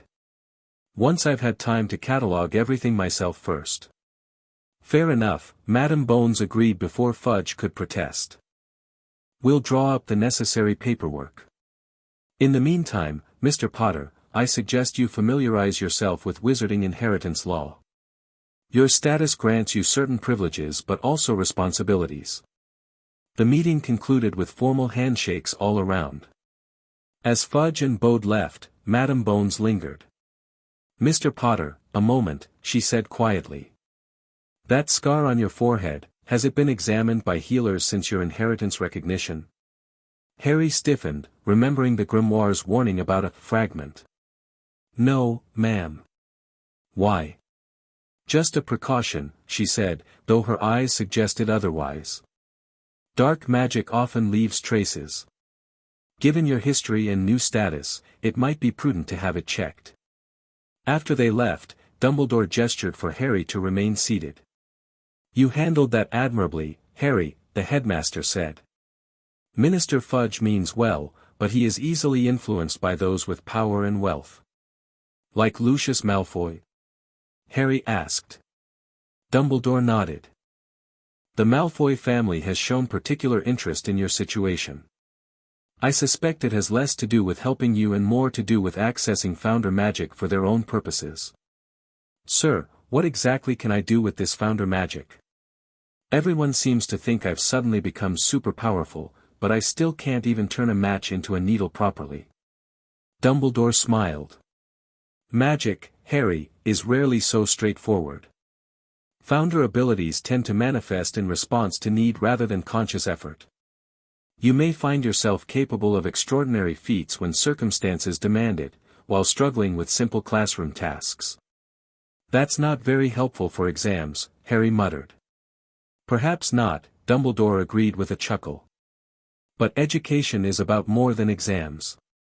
Now, I understand from Professor McGonagall that you wish to discuss certain hidden chambers within Hogwarts. Harry explained about the memories he'd witnessed in the Pensieve-like pool and his growing certainty that Slytherin's Chamber of Secrets was real. I always suspected as much, Dumbledore said thoughtfully. But its location has remained a mystery for centuries. If you discover it, Harry, please exercise extreme caution. Legend speaks of a monster within. A basilisk, Harry said, the knowledge suddenly surfacing in his mind. Slytherin bred it as the ultimate defender of Hogwarts, but the other founders feared it was too dangerous. Dumbledore's eyebrows rose. You've accessed quite specific memories. All the more reason for care in your explorations. Perhaps Professor McGonagall or I should accompany you. Harry nodded, though part of him, the part influenced by Slytherin's blood, resisted the idea of sharing Founder secrets with anyone, even Dumbledore. One more thing, sir, Harry said, remembering Madam Bones's question. My scar, there's something wrong with it, isn't there? Dumbledore's expression grew serious. What makes you ask that, Harry? Harry described how the blood magic had revealed a fragment residing in his scar. The grimoire called it a fragment not my own, and said something about a chamber of purification to remove it. Dumbledore steepled his fingers, looking troubled. I have had theories about your scar, Harry. When Voldemort tried to kill you, something unprecedented occurred. It appears the founder magic has confirmed my suspicions. Which are what, exactly? Harry pressed. That is a discussion for when you are older, I think, Dumbledore said gently. For now, know that the fragment cannot harm you while contained by the founder magic, and I will research this chamber of purification you mentioned. Harry left Dumbledore's office with more questions than answers. The castle seemed to sense his frustration, as a staircase moved unbidden to create a shortcut back to Gryffindor Tower. Thanks, Harry muttered, patting the stone banister. In the common room, Ron and Hermione were waiting anxiously. What happened? Hermione demanded as soon as he entered. Was it about the ministry trying to assign you a new guardian? Percy heard the prefects talking about it. Harry filled them in on the meeting and his agreement with Madame Bones. Blimey, they wanted to stick you with Lucius Malfoy. Ron looked horrified. That's like asking a fox to guard chickens. Dad says he's as dark as they come, just never got caught. Madame Bones is a good compromise, Hermione approved. She has a reputation for fairness. But what about the Chamber of Secrets? Are you really going to look for it? Yeah, but with Dumbledore or McGonagall along, Harry said. First I need to figure out where it is, though. The memories gave me clues but not an exact location. We could help you research, Hermione offered eagerly. The library might have a giant basilisk, mate. Ron interrupted, still processing that revelation. That's seriously dark stuff. Those things can kill with a look. I know, Harry said. But Slytherin didn't create it to attack students. According to the memories, it was meant to defend Hogwarts from external threats during a time when wizards were being hunted. Still, Ron shuddered. Promise me if we find it, you won't try to make it your pet or something. Harry laughed. Promise. As October arrived, Harry settled into a routine. Classes during the day, founder research in the evenings, and weekend explorations of the castle with Ron and Hermione. The founder's suite became their unofficial headquarters, with Hermione practically living in Ravenclaw's library. News of Harry's status spread through Wizarding Britain, bringing a constant stream of letters that Harry mostly ignored. More significantly, his relationship with Hogwarts itself deepened. Doors opened for him automatically, rooms adjusted their temperature to his preference, and even the house elves in the kitchen seemed to treat him with special deference when the trio snuck down for late-night snacks. His magical abilities developed in unusual ways too. While still struggling with standard curriculum spells, Harry discovered he could perform certain advanced magic with surprising ease, particularly defensive spells from Gryffindor's grimoire sections and anything involving Parseltongue. Most notably, his connection to the castle allowed him to sense when things were wrong. Which was why, on Halloween night, Harry jolted upright in the middle of the feast, seconds before Professor Quirrell burst through the doors. Troll, in the dungeons. Quirrell gasped. Thought you ought to know. He collapsed in a dramatic faint. Chaos erupted as students panicked. Dumbledore shot purple firecrackers from his wand to restore silence. Prefects, lead your houses back to dormitories immediately. As Percy began herding Gryffindors, Harry grabbed Ron's arm.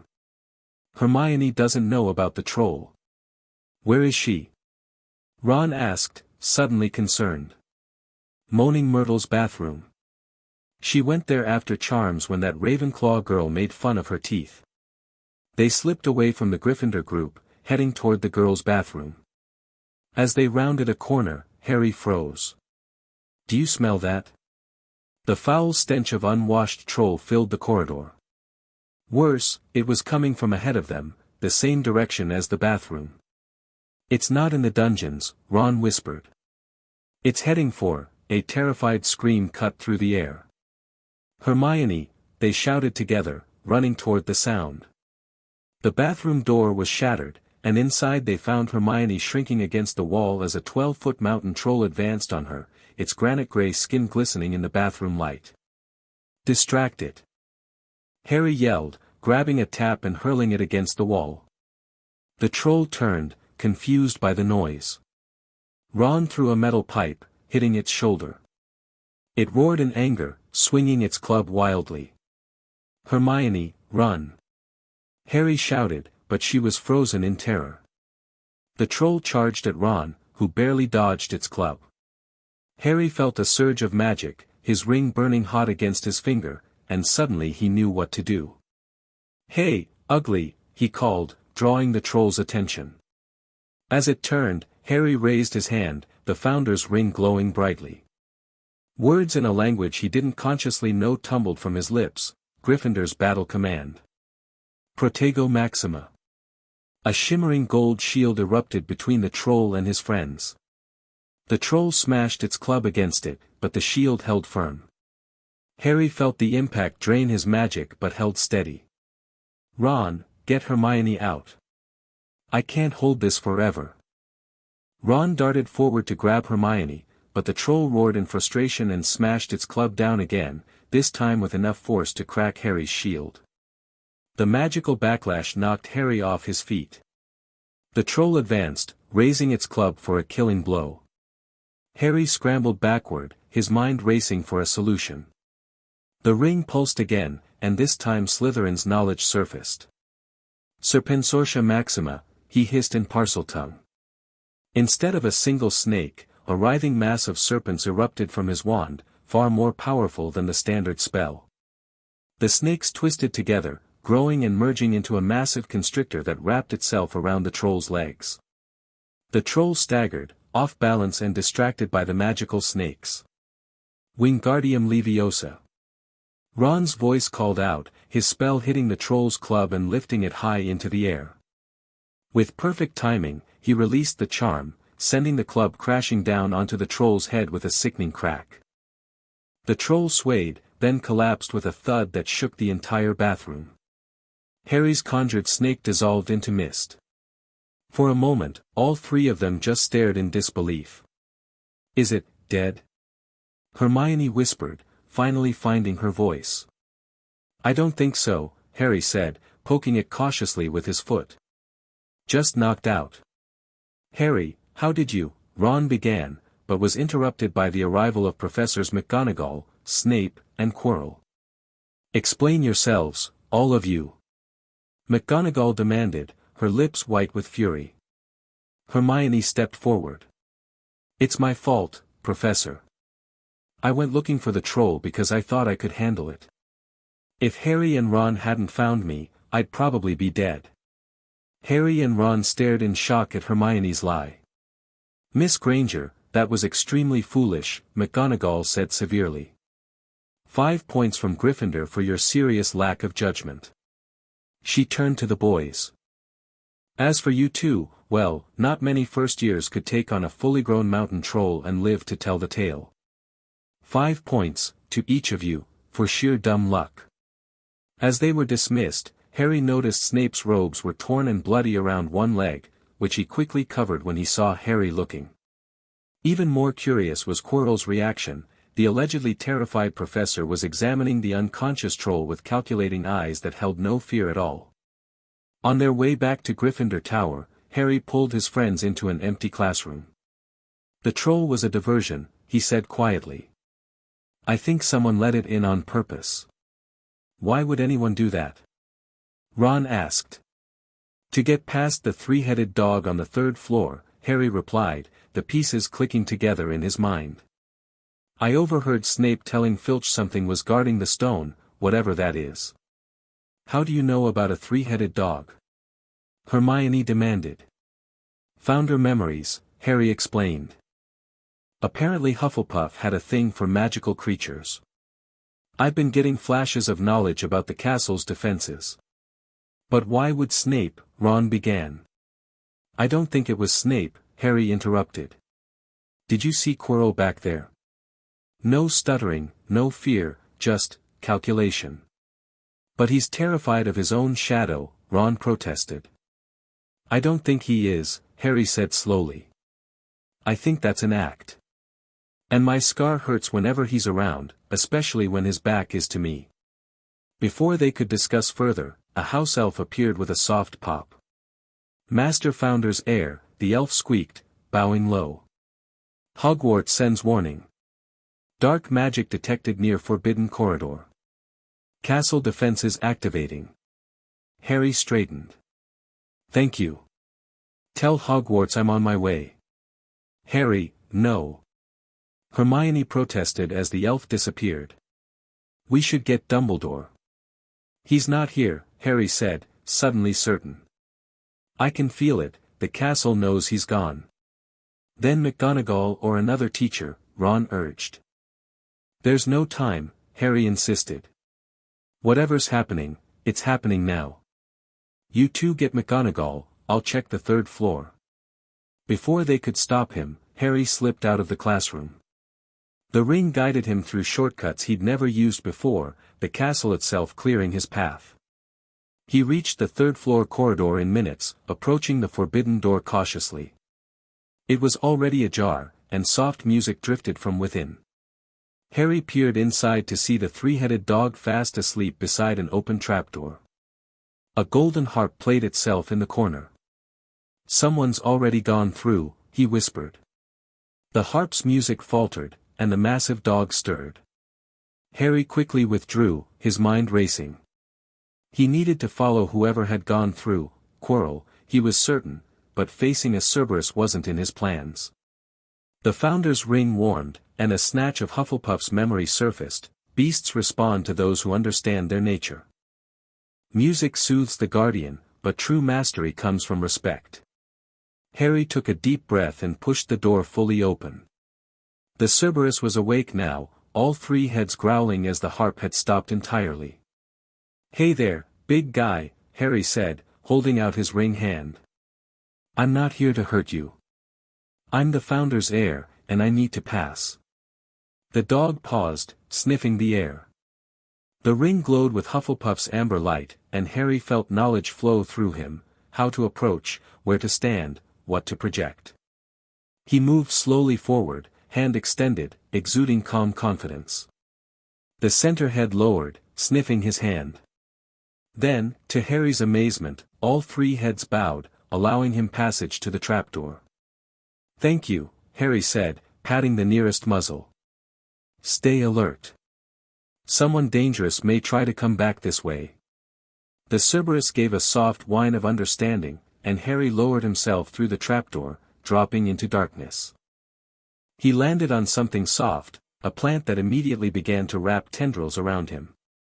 Devil's Snare, he recognized instantly, Hufflepuff knowledge surfacing again. Incendio, he cast, conjuring warm flames that caused the plant to recoil. Dropping through to a stone chamber below, Harry found himself in a room filled with flying keys.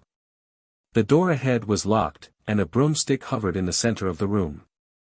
Gryffindor instincts took over, and Harry mounted the broom, soaring among the keys until he spotted an old-fashioned one with damaged wings. After a brief but intense chase, he caught it and unlocked the door, proceeding to the next challenge, a giant chessboard. Here, Ravenclaw's strategic mind guided him, suggesting moves that seemed to come from a higher intelligence than his own. The game was brutal but quick, ending with Harry calling, "Checkmate," as his knight captured the opposing king. In the next chamber, a knocked-out troll even larger than the one from the bathroom lay unconscious. Harry stepped carefully around it, entering a room where flames sprang up in doorways ahead and behind. A table held 7 bottles and a riddle. Ravenclaw's logic clicked into place, and Harry identified the smallest bottle as the one to move forward. He drank the potion, feeling ice flood his veins, and stepped through the black flames unharmed.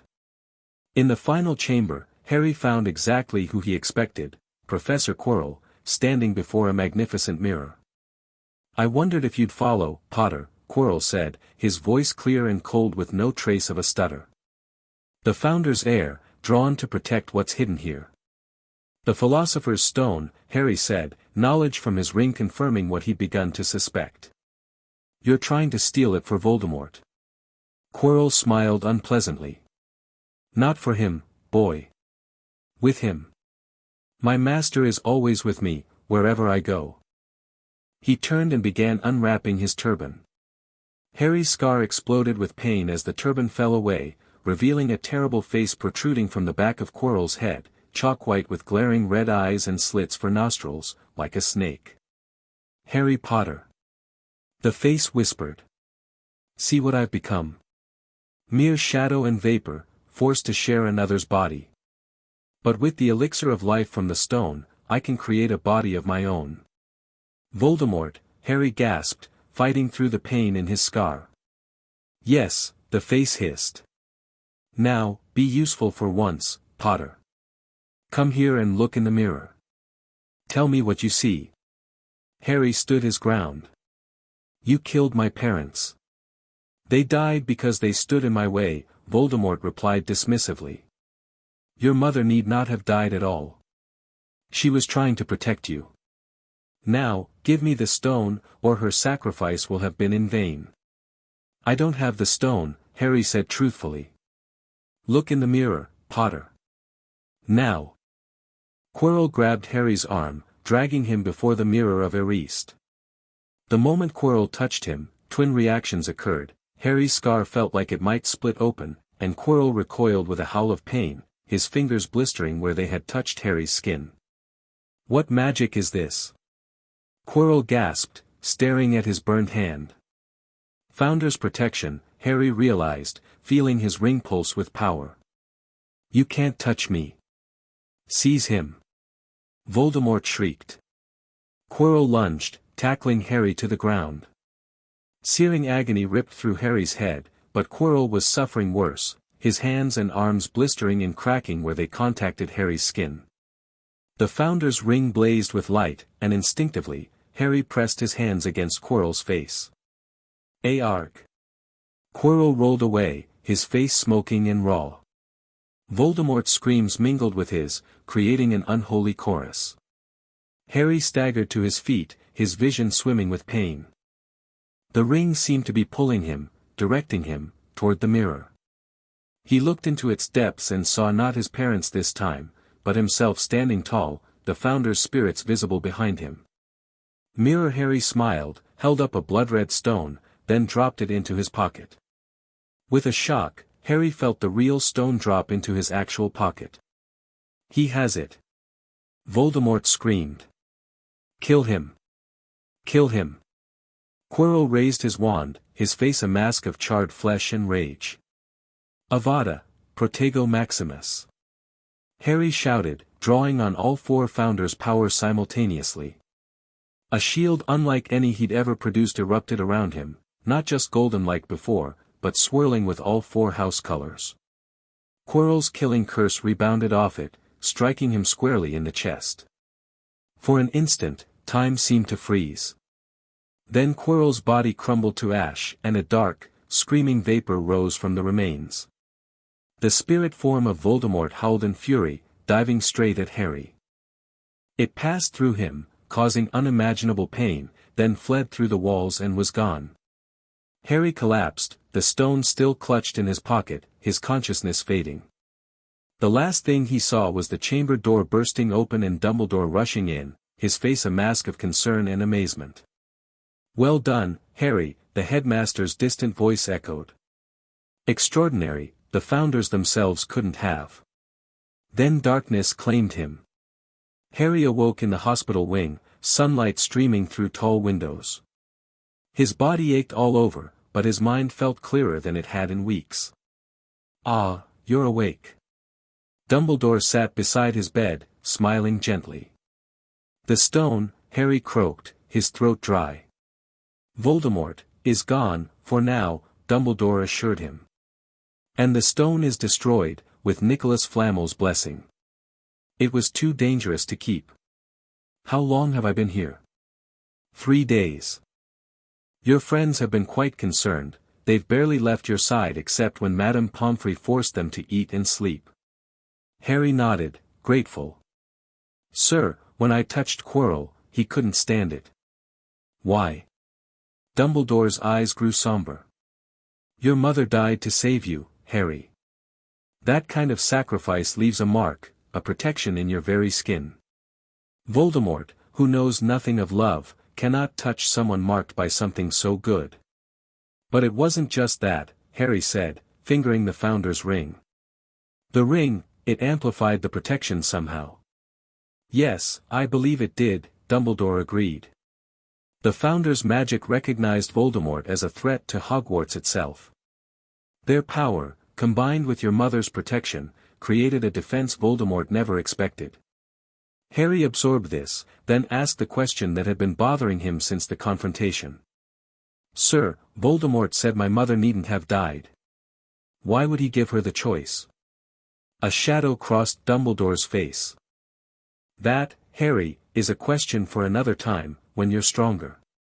You always say that, Harry said, unable to keep the frustration from his voice. There's something about me, about my connection to Voldemort, that you're not telling me. You are remarkably perceptive, Dumbledore sighed. Yes, there are things I haven't told you. Not because I don't trust you, but because some burdens are too heavy for 11-year-old shoulders, even those bearing Founder blood. Before Harry could press further, the hospital wing doors burst open, and Ron and Hermione rushed in. Harry! You're awake. We were so worried. Dumbledore rose with a smile. I'll leave you with your friends. We'll speak more later, Harry. Over the next hour, Harry told Ron and Hermione everything that had happened in the chambers, while they filled him in on the school's reaction. Apparently, the whole school knew about his confrontation with Quirrell/Voldemort, though the details were wildly exaggerated. Fred and George have been telling everyone you turned Quirrell into a toad, Ron reported with a grin. And Malfoy looks like he's swallowed something nasty every time your name comes up. The teachers are being tight-lipped, but Professor McGonagall did say your Founder abilities manifested at an unprecedented level, Hermione added. She actually smiled when she said it. There's something else too, Ron said, lowering his voice. While you were out, this weird ghost, or portrait, or something, appeared in the Founder's suite. Calls herself the Grey Lady but doesn't look like the Ravenclaw ghost we know. She said she's waiting to speak with the heir about what was stolen, Hermione explained. When we tried to ask questions, she just vanished. Harry nodded thoughtfully. Ravenclaw's diadem. It was stolen centuries ago, the grimoire mentioned it. There's more, Hermione said hesitantly. The Chamber of Secrets. I think I know where it is. Harry sat up straighter. Where? Moaning Myrtle's bathroom. Think about it, you said it was connected to plumbing, and Myrtle was killed 50 years ago by something that came from the walls. What if it was the basilisk? Bloody brilliant, Hermione, Ron whispered. We need to tell Dumbledore, Harry decided. If there's really a basilisk in the school, it's too dangerous to handle alone. A week later, Harry stood in Moaning Myrtle's bathroom alongside Dumbledore, McGonagall, and a ministry representative from the Department for the Regulation and Control of Magical Creatures. You're certain about this, Potter? McGonagall asked nervously. Harry nodded, approaching the sink where Hermione had discovered a tiny snake etched on one of the copper taps. Open, he hissed in Parseltongue. The sink began to move, sinking right out of sight to reveal a large pipe wide enough for a man to slide into. Remarkable, Dumbledore murmured. After all these centuries. I'll go first, Harry said, but Dumbledore placed a restraining hand on his shoulder. While I appreciate your Gryffindor courage, Harry, perhaps we should proceed with caution. The basilisk, if it exists, is an extremely dangerous creature. It won't attack me, Harry said with certainty. I'm Slytherin's heir, and it's bound to obey me. But I agree we should be careful. They descended into the chamber, first Dumbledore, then Harry, followed by McGonagall and the Ministry wizard, who looked equal parts terrified and thrilled. At the bottom, they found themselves in a stone tunnel stretching into darkness. Following the tunnel, they eventually reached a solid wall carved with two entwined serpents. Open, Harry commanded again. The serpents parted as the wall cracked open, revealing an enormous chamber supported by towering stone pillars entwined with carved serpents. At the far end stood a colossal statue of Salazar Slytherin, his ancient, monkey-like face looming over them. "Where is the basilisk?" McGonagall whispered, her wand ready. Harry approached the statue, guided by inherited knowledge. "Speak to me, Slytherin, greatest of the Hogwarts Four," he hissed. Slytherin's mouth opened wider and wider, forming a black hole. Something stirred inside, and Harry quickly turned to the others. "Close your eyes. All of you. I'll handle this." He faced the statue again, hearing the soft slithering of an enormous body emerging from Slytherin's mouth. Keeping his eyes lowered, Harry spoke again in Parseltongue. "Great Serpent of Slytherin, I am the heir of your creator and all founders. I command you to show yourself but harm no one." A massive form slid onto the chamber floor, a vivid, poisonous green serpent as thick as an oak trunk. Harry could see only its lower body, careful to avoid its deadly gaze. "A speaker comes at last," the basilisk hissed, its voice ancient and powerful in Harry's mind. "After so long alone, are you truly the heir of my master?" "I am heir to all four founders," Harry confirmed. "What is your name, Great One?" The basilisk seemed surprised by the question. "Cerisa, young heir. My master named me Protector of Secrets." Harry translated for the others, who still had their eyes tightly shut.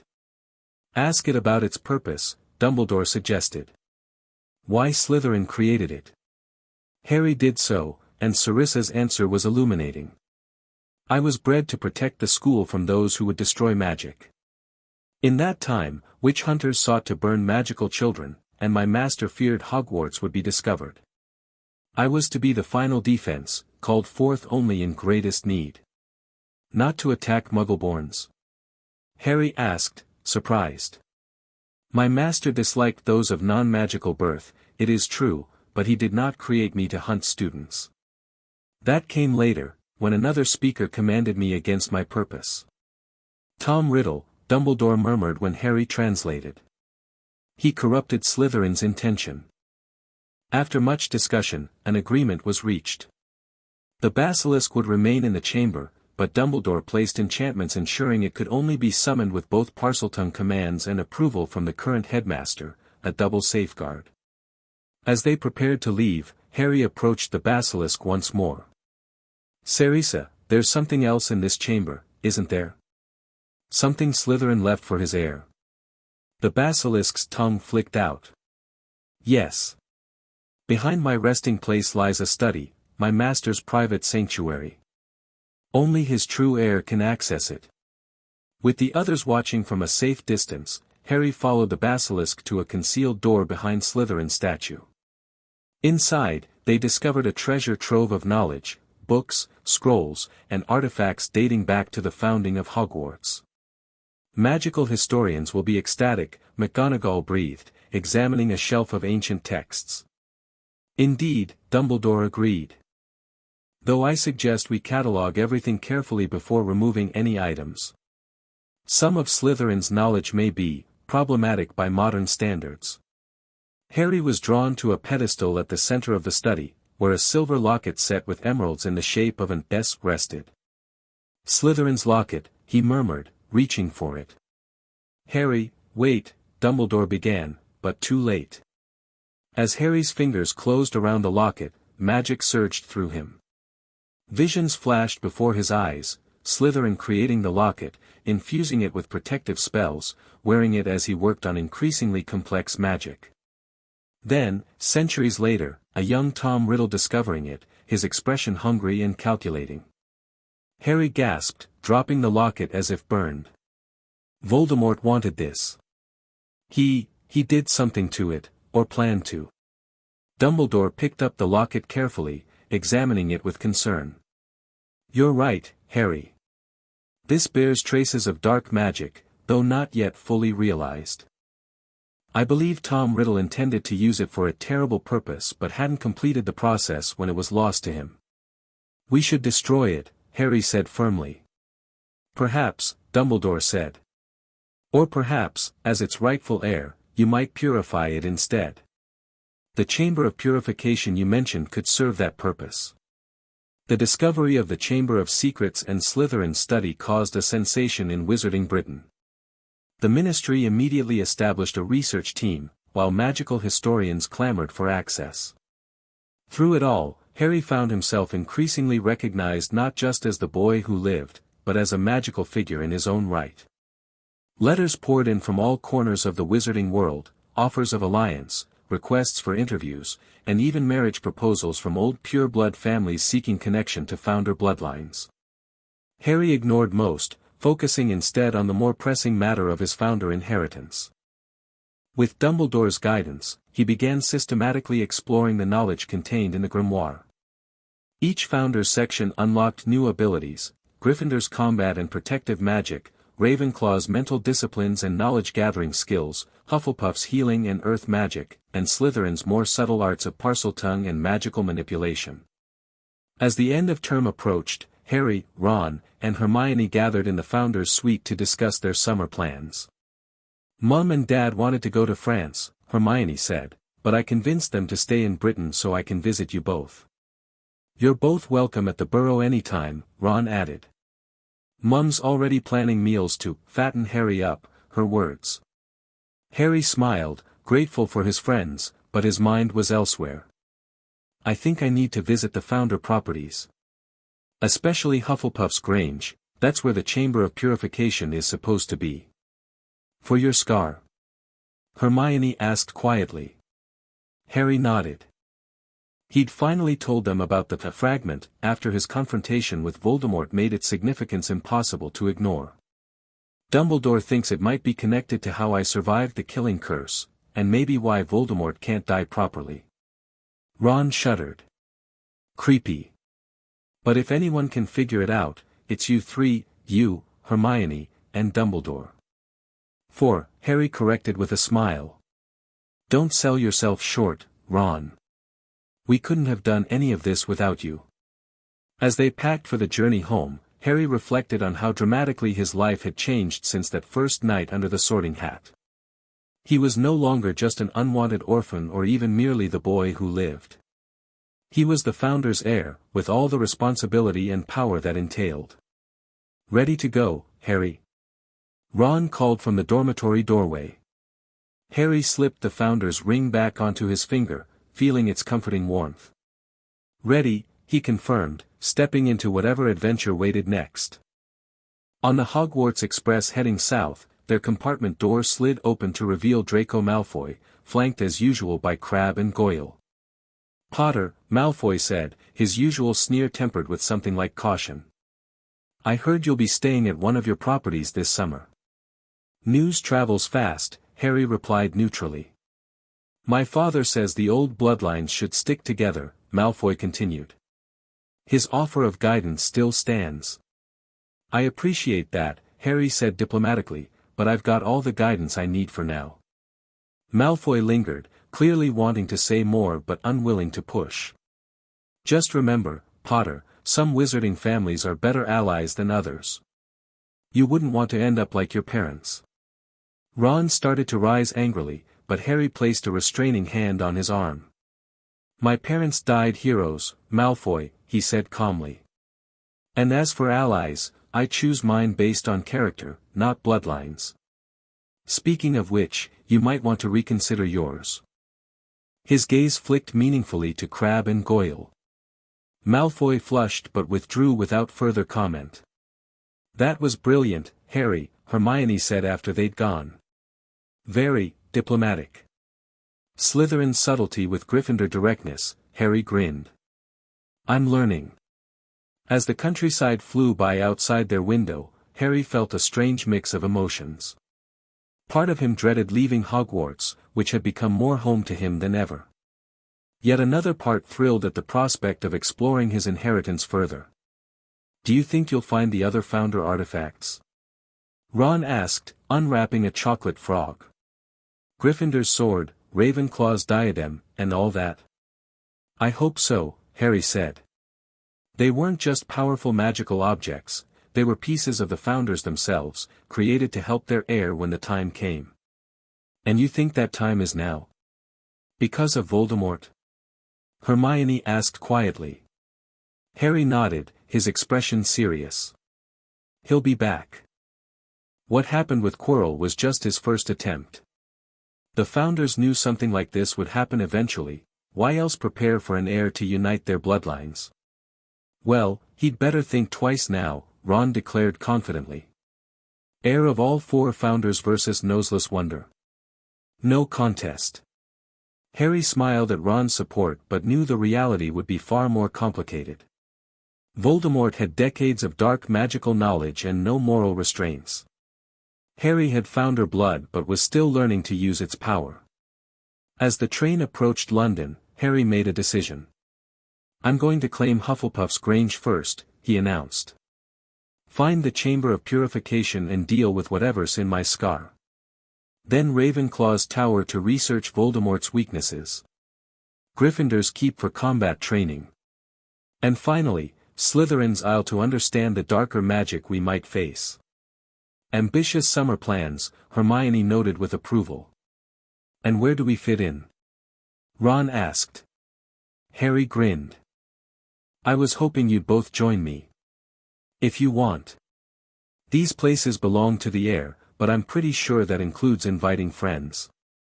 The train began to slow as they approached platform 9 3/4. Through the window, Harry could see families waiting for their children. Well? He asked his friends. Ron and Hermione exchanged glances, then broke into matching smiles. Like you even need to ask, Ron said. We're with you, Harry, Hermione affirmed. Whatever comes next. As the train came to a stop and students began gathering their belongings, Harry felt a surge of gratitude for these two who had stood by him through everything. Whatever challenges his founder inheritance brought, he wouldn't face them alone. The Hogwarts Express completed its journey, but for Harry Potter, the founder's heir, a much greater journey was just beginning.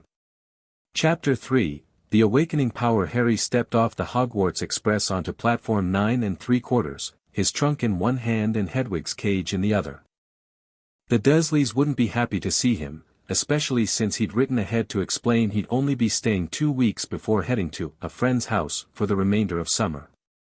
Ready to face the Muggles?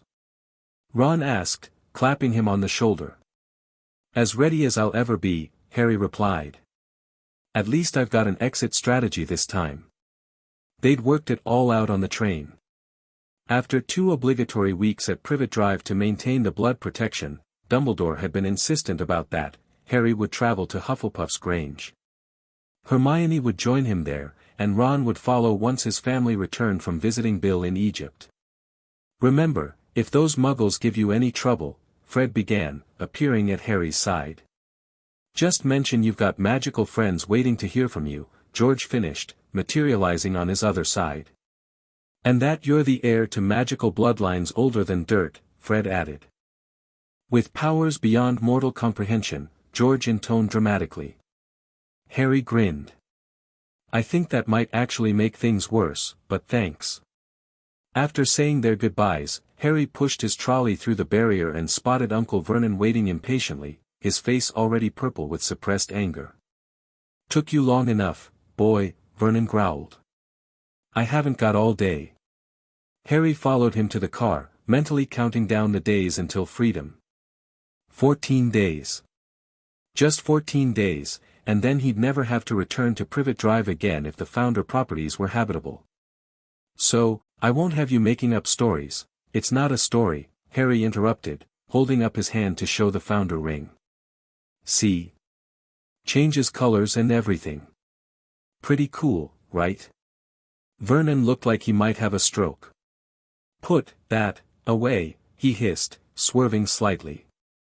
I don't want to see or hear about any of your abnormality for the entire summer. No problem, Harry agreed easily. I'll be gone in 2 weeks anyway. Got invited to stay at one of my magical properties. Did I mention I own castles now? If looks could kill, Harry would have dropped dead on the spot. But something had changed in him after the confrontation with Quirrell and Voldemort. The Dursleys just didn't seem scary anymore, not after facing a two-faced dark wizard intent on murder. Surprisingly, the next 2 weeks passed without major incident. The Dursleys, terrified by Harry's newfound confidence and casual mentions of his magical inheritance, mostly left him alone. Harry spent the time reading through the sections of the grimoire that had revealed themselves so far and corresponding with Ron and Hermione via owl post. On the morning of July 15th, Harry packed his trunk and waited in the front garden for his ride. He'd arranged for the night bus, having learned about it from one of Ravenclaw's travel journals in the grimoire. "What are you doing out here?" Aunt Petunia hissed, peering through the curtains. "The neighbors will see you." "Just waiting for my magical transportation," Harry called back cheerfully. "Should be here any minute.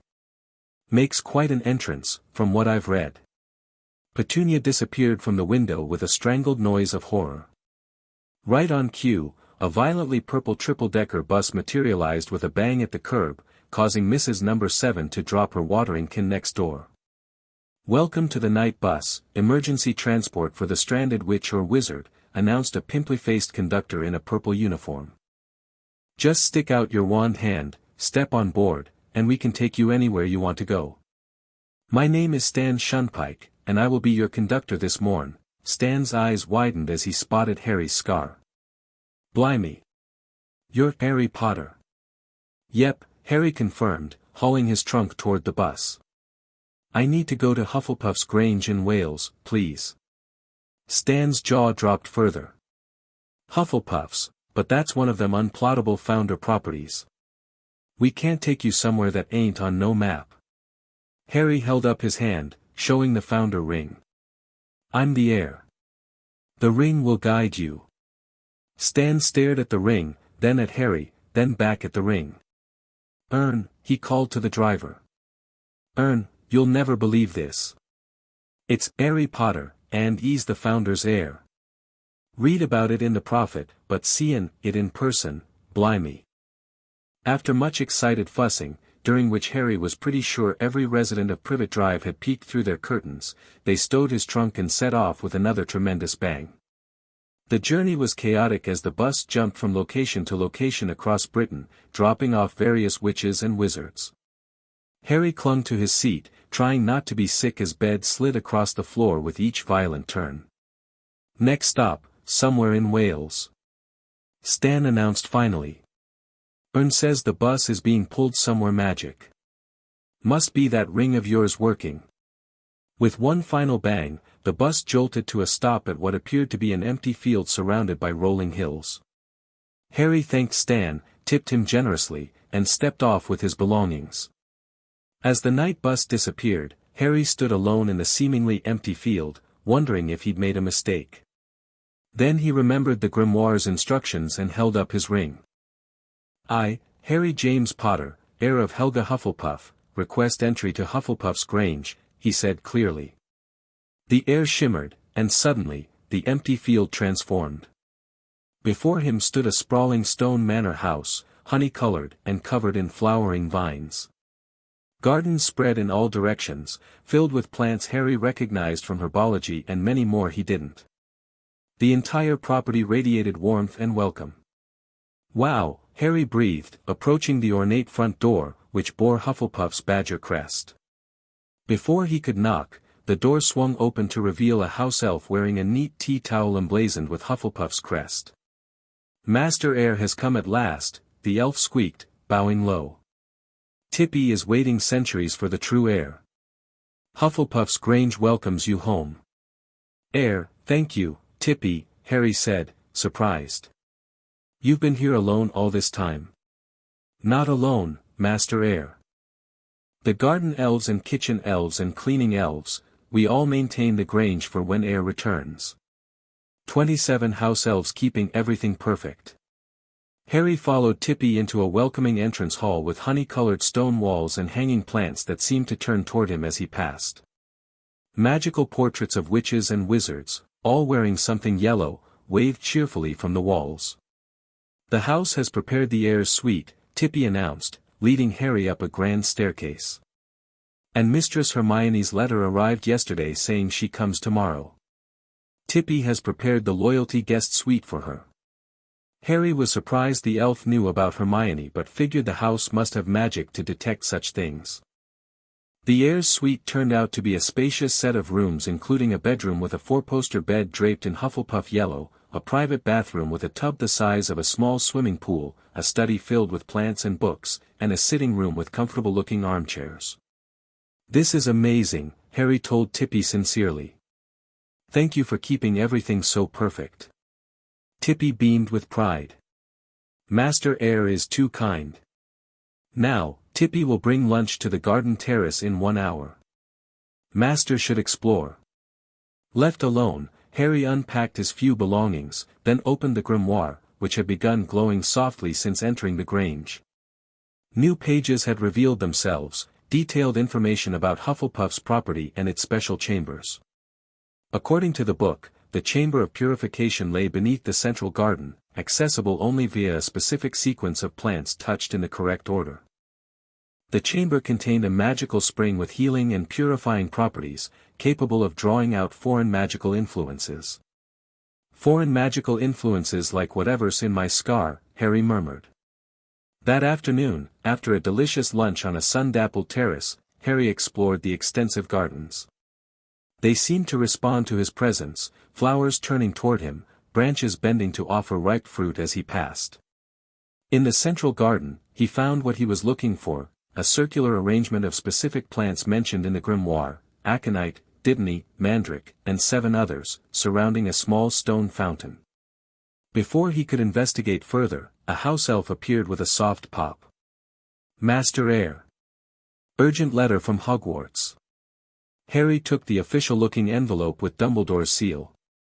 Inside was a brief note in the headmaster's flowing script: "Harry, I am delighted you have successfully claimed Hufflepuff's Grange. However, I must caution you against attempting to access the Chamber of Purification without supervision. The process is ancient and potentially dangerous, particularly given the unusual nature of your scar. I will arrive tomorrow afternoon to assist, along with a trusted healer from St. Mungo's who has sworn magical oaths of confidentiality. Until then, please refrain from any purification attempts. Albus Dumbledore." Harry frowned. How had Dumbledore known exactly what he was planning? Then he noticed a postscript P.S. The portraits at the Grange communicate with their counterparts at Hogwarts. As headmaster, I am kept informed of matters concerning student safety, particularly when they involve ancient and potentially dangerous magic. Well, that's mildly creepy, Harry muttered, though he had to admit Dumbledore had a point about not attempting ancient purification rituals alone. The next morning, Hermione arrived via the Floo network, emerging from the massive stone fireplace in the entrance hall with her trunk and an enormous pile of books. "Harry," she exclaimed, rushing to hug him. "This place is incredible. I've been researching Hufflepuff's architectural style. It's an amazing blend of magical and Muggle techniques from the 10th century with self-sustaining charm work that's virtually unheard of in modern construction." Harry grinned. Some things never changed, including Hermione's enthusiasm for research. "Wait till you see the library," he told her. "It's almost as good as Ravenclaw's, according to Tippy." Hermione looked like she might faint from excitement. After settling Hermione into her guest suite, which had apparently decorated itself in soft blues rather than Hufflepuff yellow, responding to her Ravenclaw tendencies, they explored the property together. Hermione took extensive notes on everything, particularly fascinated by the self-maintaining gardens and the magical artifacts displayed throughout the manor. "These are priceless historical items," she kept saying, examining enchanted kitchen implements and self-watering plant pots. "Magical historians would give their wand arms to study these." In the afternoon, the fireplace flared green again, and Dumbledore stepped through, followed by a kind-faced witch in lime-green healer's robes. "Good afternoon, Harry, Miss Granger," Dumbledore greeted them cheerfully. "May I present healer Miriam Strout, who specializes in magical injury and curse damage at St. Mungo's Hospital." "Pleased to meet you both," Healer Strout said warmly. "Especially you, Mr. Potter. Quite the magical mystery you present." They gathered in one of the manor's comfortable sitting rooms, where Tippy served tea and homemade scones that had Dumbledore making appreciative noises. "Now," Dumbledore said, setting down his teacup, I believe we should discuss exactly what we hope to accomplish with the Chamber of Purification.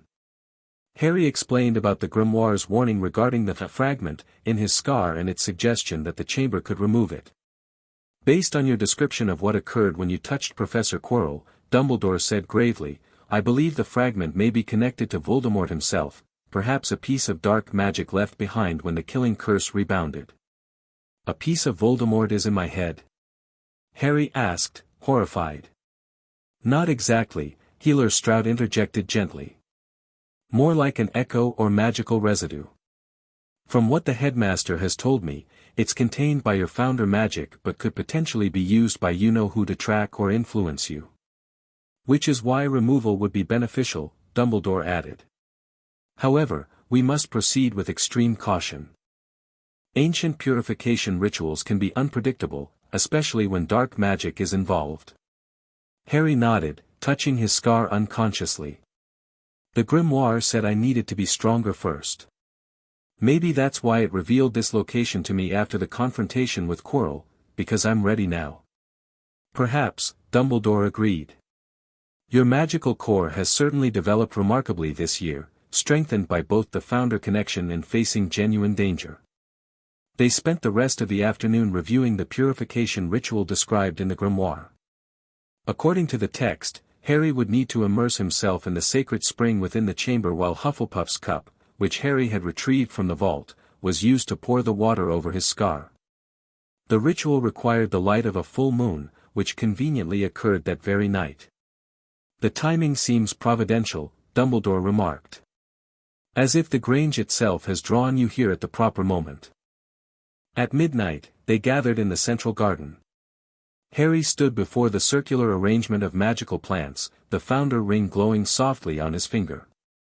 Following the grimoire's instructions, he touched each plant in sequence, aconite for protection, dittany for healing, mandrake for revelation, and so on, finishing with a rare golden lily that shimmered in the moonlight. As he touched the final plant, the small fountain at the circle's center began to flow more strongly, its water glowing with gentle golden light. The ground trembled, and the fountain expanded, revealing stone steps leading downward into darkness. Remarkable, Dumbledore murmured, his eyes reflecting the golden light. Few wizards have ever witnessed a founder chamber unveiling itself. Harry led the way down the steps, his ring illuminating the path. Behind him came Dumbledore, then Healer Stroud, with Hermione bringing up the rear, clutching a notebook and looking both nervous and fascinated. The Chamber of Purification was a circular room carved from living stone, with crystal formations growing naturally from the walls and ceiling. At its center was a pool of crystal-clear water that seemed to glow from within. Ancient runes were carved around the pool's edge, and the air smelled fresh and clean, like the moment after a summer rain. The magic here is incredibly pure, Healer Stroud said softly, running diagnostic spells with her wand. Some of the cleanest magical energy I've ever encountered. Dumbledore examined the runes carefully. These are Hufflepuff's personal ward schemes, designed to draw out impurities while preserving the core self. Ingenious work. Harry placed Hufflepuff's cup at the edge of the pool, then looked questioningly at Dumbledore. Are you sure this will work? In magic, Harry, certainty is rare, Dumbledore replied. But if anything can safely remove the fragment without harming you, it is this chamber, created by Hufflepuff herself for healing purposes. Following the grimoire's instructions, Harry removed his clothes and stepped into the pool. The water was neither hot nor cold but seemed to vibrate with magical energy against his skin. He waded to the center where the water reached his chest, then nodded to Dumbledore. The headmaster picked up Hufflepuff's cup and dipped it into the pool. The water inside the cup began to glow more intensely, changing from gold to pure white light. This may be uncomfortable, Dumbledore warned. Steel yourself, Harry. He poured the glowing water directly onto Harry's lightning bolt scar. Pain, immediate and intense, shot through Harry's head. It felt as if something was being torn from him, clawing to stay attached. Harry gritted his teeth, determined not to scream as the agony built to an almost unbearable level. Then, suddenly, something dark and oily rose from his scar, hovering above the water's surface, a shadowy, malformed thing that writhed and emitted a high, cold shriek of fury. Voldemort, Harry gasped, recognizing the essence somehow. Dumbledore raised his wand, but before he could cast any spell, the purification pool reacted on its own. Tendrils of golden light rose from the water, wrapping around the dark fragment, constricting it like magical snakes. The fragment fought back, lashing out with tendrils of black energy that made the crystals on the walls crack when struck. Harry felt his ring grow hot, and instinctively, he raised his hand toward the struggling fragment. Power surged through him, not just Hufflepuff's but all four founders' magic combined. Golden light erupted from his ring, joining with the pool's magic to contain the fragment. "Help me!" Harry called to Dumbledore, his voice strained with effort. Dumbledore began casting in a language Harry didn't recognize, his wand movements complex and precise. Healer Strout joined in with healing spells, while Hermione, after a moment's hesitation, added her own, finite incantatem, to the mix. The combined magic formed a swirling vortex around the fragment, compressing it smaller and smaller until, with a final unearthly shriek, it imploded into nothingness, leaving only a faint smell of burning in the air. Harry collapsed backward into the pool, only Dumbledore's quick levitation charm preventing him from submerging completely. He felt utterly drained yet somehow lighter, as if a weight he hadn't known he was carrying had been lifted. "Did it work?" he asked weakly as Dumbledore helped him from the pool and Healer Strout wrapped him in a warm towel. "See for yourself," Hermione said, conjuring a small mirror. Harry looked at his reflection. His scar, while still visible, had faded significantly from angry red to a thin, silver line. More striking was his overall appearance, his eyes seemed brighter, his face less tense. "The fragment is gone," Dumbledore confirmed, his own diagnostic spells confirming what they all felt. "Completely destroyed by the purification process." "But what was it?" Harry asked, pulling on the clean clothes Tippy had thoughtfully provided. "You said it was connected to Voldemort, but how?" Dumbledore exchanged glances with Healer Strout. "It appears to have been a soul fragment, Harry. A piece of Voldemort himself, left behind when his killing curse rebounded." "A soul fragment?" Hermione gasped. "But that would mean." "Quite so, Miss Granger," Dumbledore interrupted gently. "It suggests Voldemort had already damaged his soul through dark magic before attacking Harry's family. The specifics are best not discussed in detail." "You mean he split his soul on purpose?" Harry said flatly. "That's what you're not saying." Dumbledore sighed. "You continue to show perception beyond your years, Harry. Yes, I believe Voldemort deliberately split his soul through terrible acts to achieve a form of immortality. It is the darkest of magic, and I had hoped to spare you this knowledge until you were older." "But you think there might be more pieces?" Harry pressed, the implications dawning on him. "That's why he didn't die when the killing curse hit him. And that's why he could possess Quirrell." "It is my growing fear," Dumbledore admitted. "Though I had only theories until tonight. Seeing the fragment with my own eyes confirms what I suspected." Harry sat heavily on a stone bench, processing this revelation. "So even if we faced him again like with Quirrell, we couldn't actually kill him?" "Not permanently. Not unless all soul fragments are destroyed first," Dumbledore confirmed grimly. "A task I have already begun researching." They made their way back up to the manor in somber silence. Despite the successful removal of the fragment, the implications of Voldemort's soul-splitting hung heavy over them. Once back in the warm comfort of the sitting room with hot chocolate provided by the concerned house elves, Hermione broke the silence. "Sir, could the founder artifacts help? The grimoire mentioned they all had special powers." Dumbledore looked thoughtful. "It's possible. The founders created their artifacts as tools against dark magic. If Voldemort has indeed created multiple soul vessels, such artifacts might be uniquely suited to combat them." "Then we need to find them all," Harry said decisively. "The sword, the diadem, and we already have the cup and locket." "A worthy quest," Dumbledore agreed. "Though perhaps one best undertaken after a good night's rest." You've undergone a significant magical procedure today, Harry. Your core needs time to stabilize. After Dumbledore and Heir departed, with the latter making Harry promise to contact her if he experienced any unusual symptoms, Harry and Hermione stayed up talking by the fire in the Grange's cozy library. "How do you feel?" Hermione asked, studying his face. "Really?" Harry considered the question. "Different. Clearer, somehow. Like there was static in my head I never noticed until it was gone." He touched his faded scar. "I can still feel my connection to the Founders, but it's purer now. Less conflicted." "That makes sense," Hermione nodded. "The fragment must have been interfering with your Founder magic. No wonder your abilities have been so unpredictable."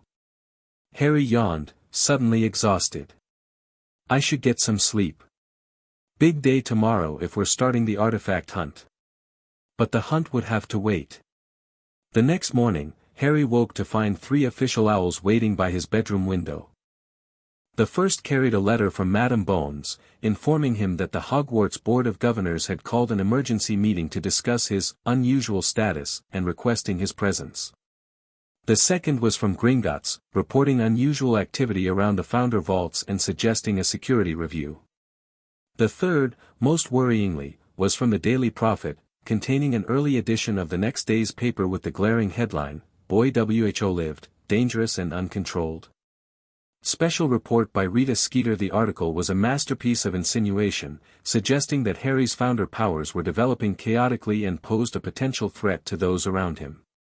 It cited anonymous sources close to Hogwarts, claiming Harry had experienced violent magical outbursts and was unstable. "This is ridiculous."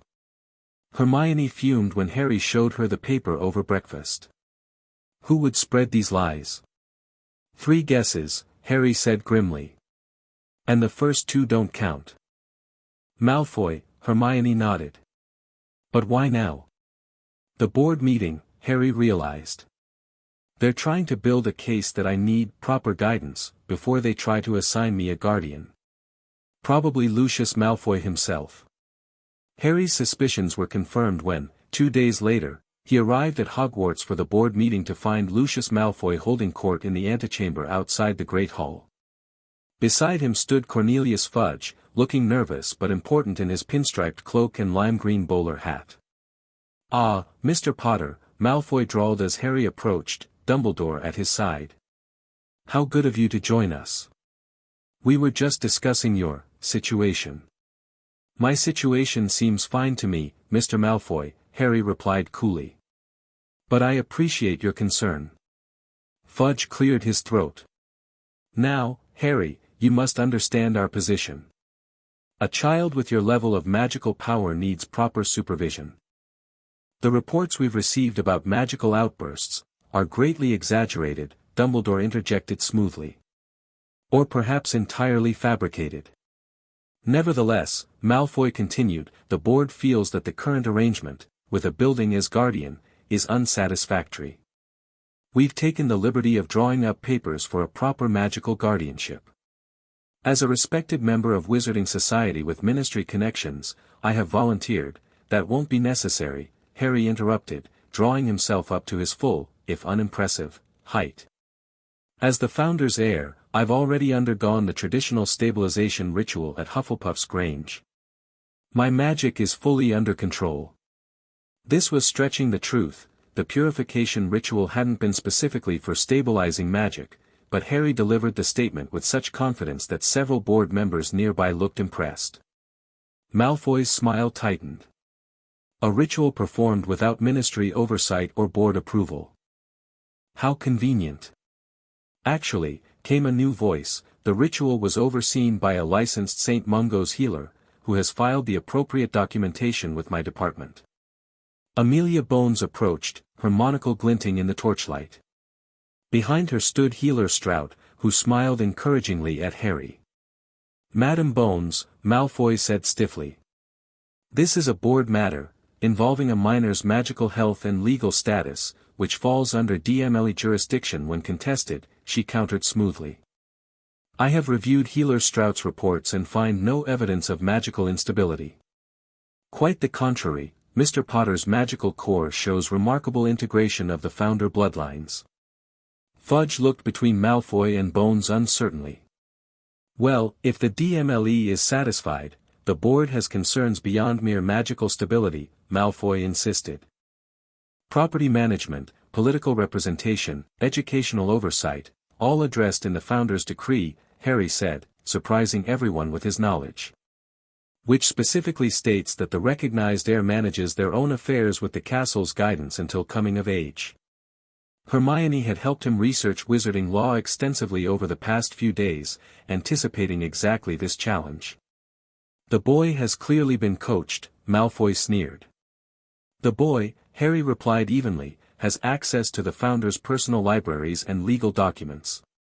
Including, he paused for effect, records of every family that attempted to falsely claim founder bloodlines over the centuries. Fascinating reading. Malfoy paled slightly, and Harry knew his barb about the Malfoys' past attempts to claim Slytherin heritage had hit home. The actual board meeting that followed was anticlimactic after the confrontation in the antechamber. With Madame Bones and Healer Strout supporting Harry's case, and Dumbledore skillfully guiding the discussion, the board ultimately voted to maintain the status quo, with regular health checks being the only new requirement. As they left the meeting, Dumbledore's eyes twinkled with pride. That was quite skillfully handled, Harry. You showed the perfect blend of assertiveness and restraint. I had good coaching, Harry admitted. Hermione found historical cases of founder heirs facing similar challenges. And the grimoire suggested approaches for dealing with those who seek to control founder power without rightful claim. Nevertheless, you've made a powerful enemy today, Dumbledore cautioned. Lucius Malfoy is not one to forgive perceived humiliation. He was already my enemy, Harry shrugged. At least now he knows I won't be pushed around. August arrived, bringing Ron to Hufflepuff's Grange after his family's trip to Egypt. He marveled at the property, especially the Quidditch pitch Harry had discovered hidden behind an enchanted hedge. This is even better than the burrow, Ron exclaimed as they flew lazy circles above the grounds. And you say you've got 3 more places like this? Well, not exactly like this, Harry explained. Each founder property has its own character. Hufflepuff's is all about comfort and growing things. Ravenclaw's tower is supposed to be built for learning and observation. Gryffindor's keep is a fortress, and Slytherin's isle is, well, I'm not entirely sure, but probably a bit creepy. When do we get to see the others? Ron asked eagerly. Ravenclaw's next, Harry decided. We should head there next week. I've got a lead on the diadem from the Grey Lady.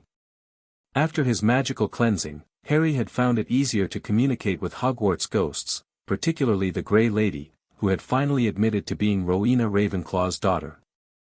She had confessed to stealing the diadem centuries ago and hiding it in Albania, where it remained until a charming student discovered its location from her decades ago.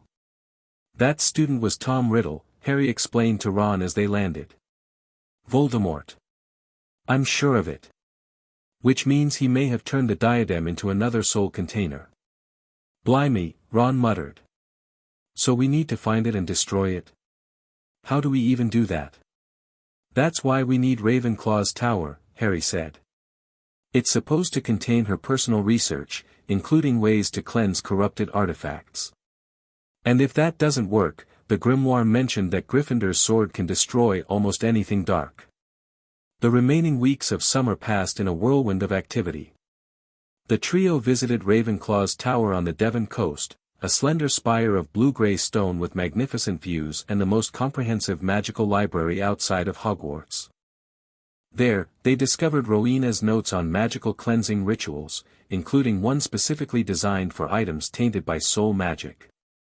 She knew about Horcruxes, Hermione whispered, using the terrible name they'd discovered in one of Ravenclaw's restricted texts. She was researching countermeasures 1,000 years ago. Gryffindor's Keep proved to be a formidable mountain fortress in Scotland, equipped with a training room that adapted to the user's skill level and an armory of magical weapons. Harry spent several days there learning combat magic from animated training dummies that seemed to possess echoes of Godric's teaching methods. Only Slytherin's Isle remained unexplored, a craggy rock in the North Sea that, according to the grimoire, could only be safely approached on the winter solstice. Harry marked it on his calendar for December, focusing instead on preparing for his return to Hogwarts. The cleansing ritual had changed more than just Harry's scar. His magic flowed more smoothly now, responding to his intentions with greater precision. The unpredictable outbursts that had characterized his early founder abilities gave way to more controlled manifestations. He could now consciously call upon aspects of each founder's magic: Gryffindor's combat prowess, Ravenclaw's mental clarity, Hufflepuff's affinity for growing things and healing, and Slytherin's cunning and serpent speaking. The abilities weren't limitless. They still drained his magical core when used extensively, but they were far more reliable. "You've got a weird glow about you sometimes," Ron commented one evening as they packed for the return to school. "Like, your eyes change color depending on which founder magic you're using." Harry nodded. "I've noticed. Green for Slytherin, blue for Ravenclaw, amber for Hufflepuff, and red for Gryffindor. Hermione thinks it's my magical core expressing the active bloodline."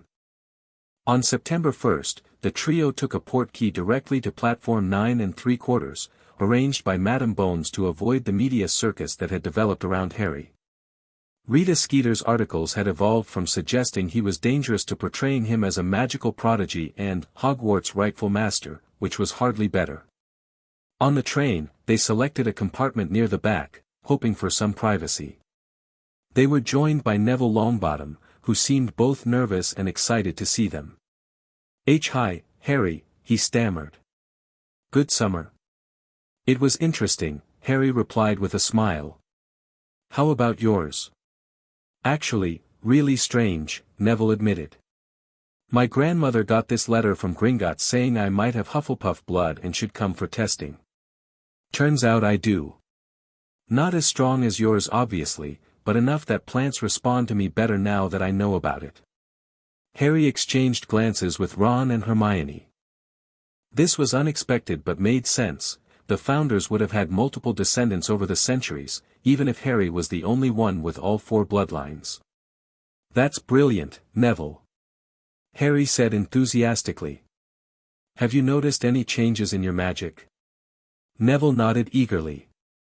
"My new wand works loads better for me. Gran finally admitted my dad's wand wasn't right for me." He pulled out a fresh wand.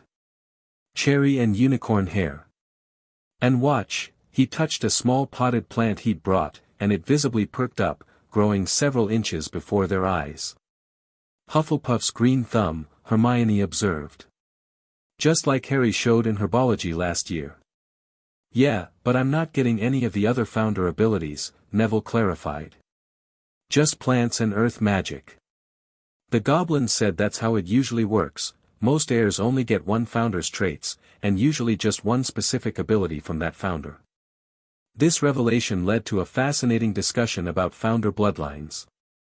By Neville's account, Gringotts was now actively testing certain old families for founder connections, having been alerted by Harry's emergence as the unified heir. "The goblins think there might be others," Neville explained.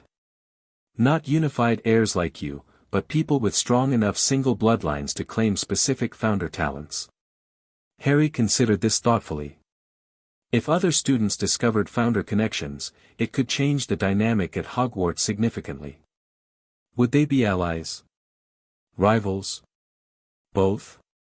His musings were interrupted when the compartment door slid open to reveal Draco Malfoy, looking distinctly uncomfortable. "Potter," he said stiffly. "A word?" Harry raised an eyebrow but nodded, following Malfoy into the corridor. "My father is furious with you," Malfoy said without preamble, his voice low. "What you did at the board meeting, he won't forget it."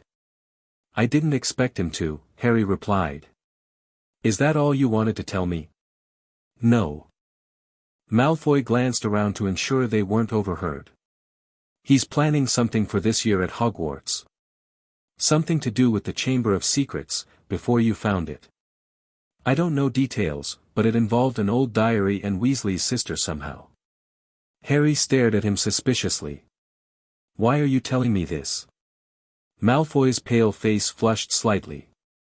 Because Gringotts tested me too. I have Slytherin blood, not enough to talk to snakes, but enough for potions affinity and some cunning magic. If you're the true unified heir, well, opposing you directly might not be in my best interest. So this is self-preservation, not friendship, Harry clarified. Obviously, Malfoy sniffed.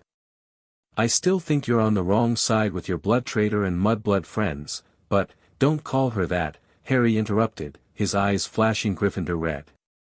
Malfoy took a step back. Fine. But you should know, whatever my father was planning, it might still happen another way. He's not working alone. With that cryptic warning, Malfoy returned to his compartment, leaving Harry to ponder this unexpected development. When Harry rejoined his friends and explained the conversation, Hermione's brow furrowed in concentration. A diary connected to the Chamber of Secrets? That sounds like it could be another Horcrux, doesn't it? Especially if it was meant to target a student somehow. We should warn Ginny, Ron said worriedly. If Malfoy's father was planning to use her specifically, I'll talk to Dumbledore as soon as we arrive, Harry promised. If Lucius Malfoy has a Horcrux, we need to find it before he can use it. The welcome feast that evening was notably different from the previous year. As Harry entered the Great Hall, he felt the castle's magic surge in greeting, the enchanted ceiling briefly displaying all 4 house colors in sweeping ribbons of light before returning to its starry sky display. Students from all houses turned to watch him walk to the Gryffindor table, many whispering behind their hands. The Sorting Hat, sitting on its stool awaiting the first years, twitched and seemed to bow slightly in his direction. Subtle entrance, mate, Ron muttered as they sat down. I didn't do anything, Harry protested. It's the castle. Dumbledore's eyes twinkled as he nodded to Harry from the head table. The sorting proceeded normally until the hat was placed on Ginny Weasley's head, where it sat for an unusually long time before finally declaring, Gryffindor, with a strange note in its voice.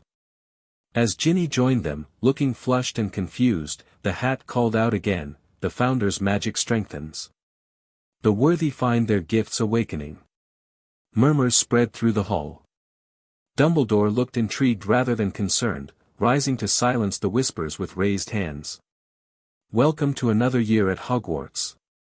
Before we begin our feast, I have a few announcements. First, it seems our school is experiencing a rather remarkable magical renaissance. As some of you may know, Mr. Potter's recognition as the Founder's heir last year has apparently awakened dormant Founder bloodlines in several other students. Excited chatter broke out again. This is a historical event, Dumbledore continued. And an educational opportunity. Therefore, I am pleased to announce a new extracurricular program, Founder Studies. Those with confirmed Founder bloodlines, regardless of which house you currently reside in, will have the opportunity to develop your specific inherited talents under appropriate guidance. Harry exchanged surprised glances with his friends. This was unexpected but potentially brilliant, a way to unite students from different houses around their shared Founder heritage. After the feast, Harry approached the head table to speak with Dumbledore about Malfoy's warning.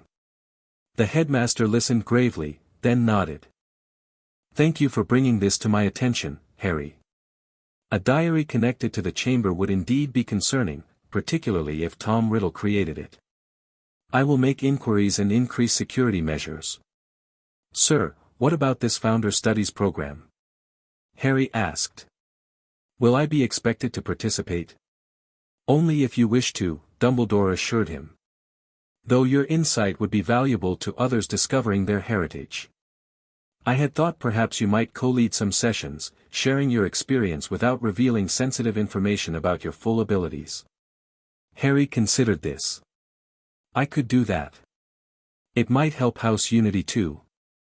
Precisely my thinking, Dumbledore smiled. Now, I believe your friends are waiting. We'll speak more tomorrow.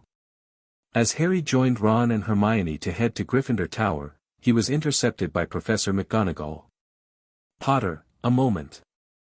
The castle has made an adjustment to your accommodations. What kind of adjustment? Harry asked, confused. McGonagall looked slightly bewildered herself. It seems Hogwarts has created a new dormitory space connected to both Gryffindor Tower and the Founder's Suite. For you and others with Founder bloodlines. The castle appears to be adapting to the awakening of these abilities among students. This proved to be an understatement. The adjustment turned out to be an entirely new wing of the castle, accessible from each house common room through doors that hadn't existed before. The Founder Wing, as it was quickly dubbed, contained private rooms for those with confirmed bloodlines, along with shared study spaces and practice rooms for developing specific talents. It's like the Room of Requirement, but permanent, Hermione marveled as they explored the new space. The castle is literally reshaping itself to accommodate the Founder magic reawakening. Harry's own quarters in the Founder Wing were connected directly to the original Founder's Suite, allowing him to access all areas.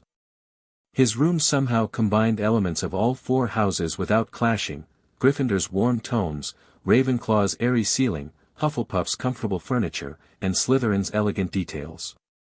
Over the next few weeks, more students discovered Founder connections.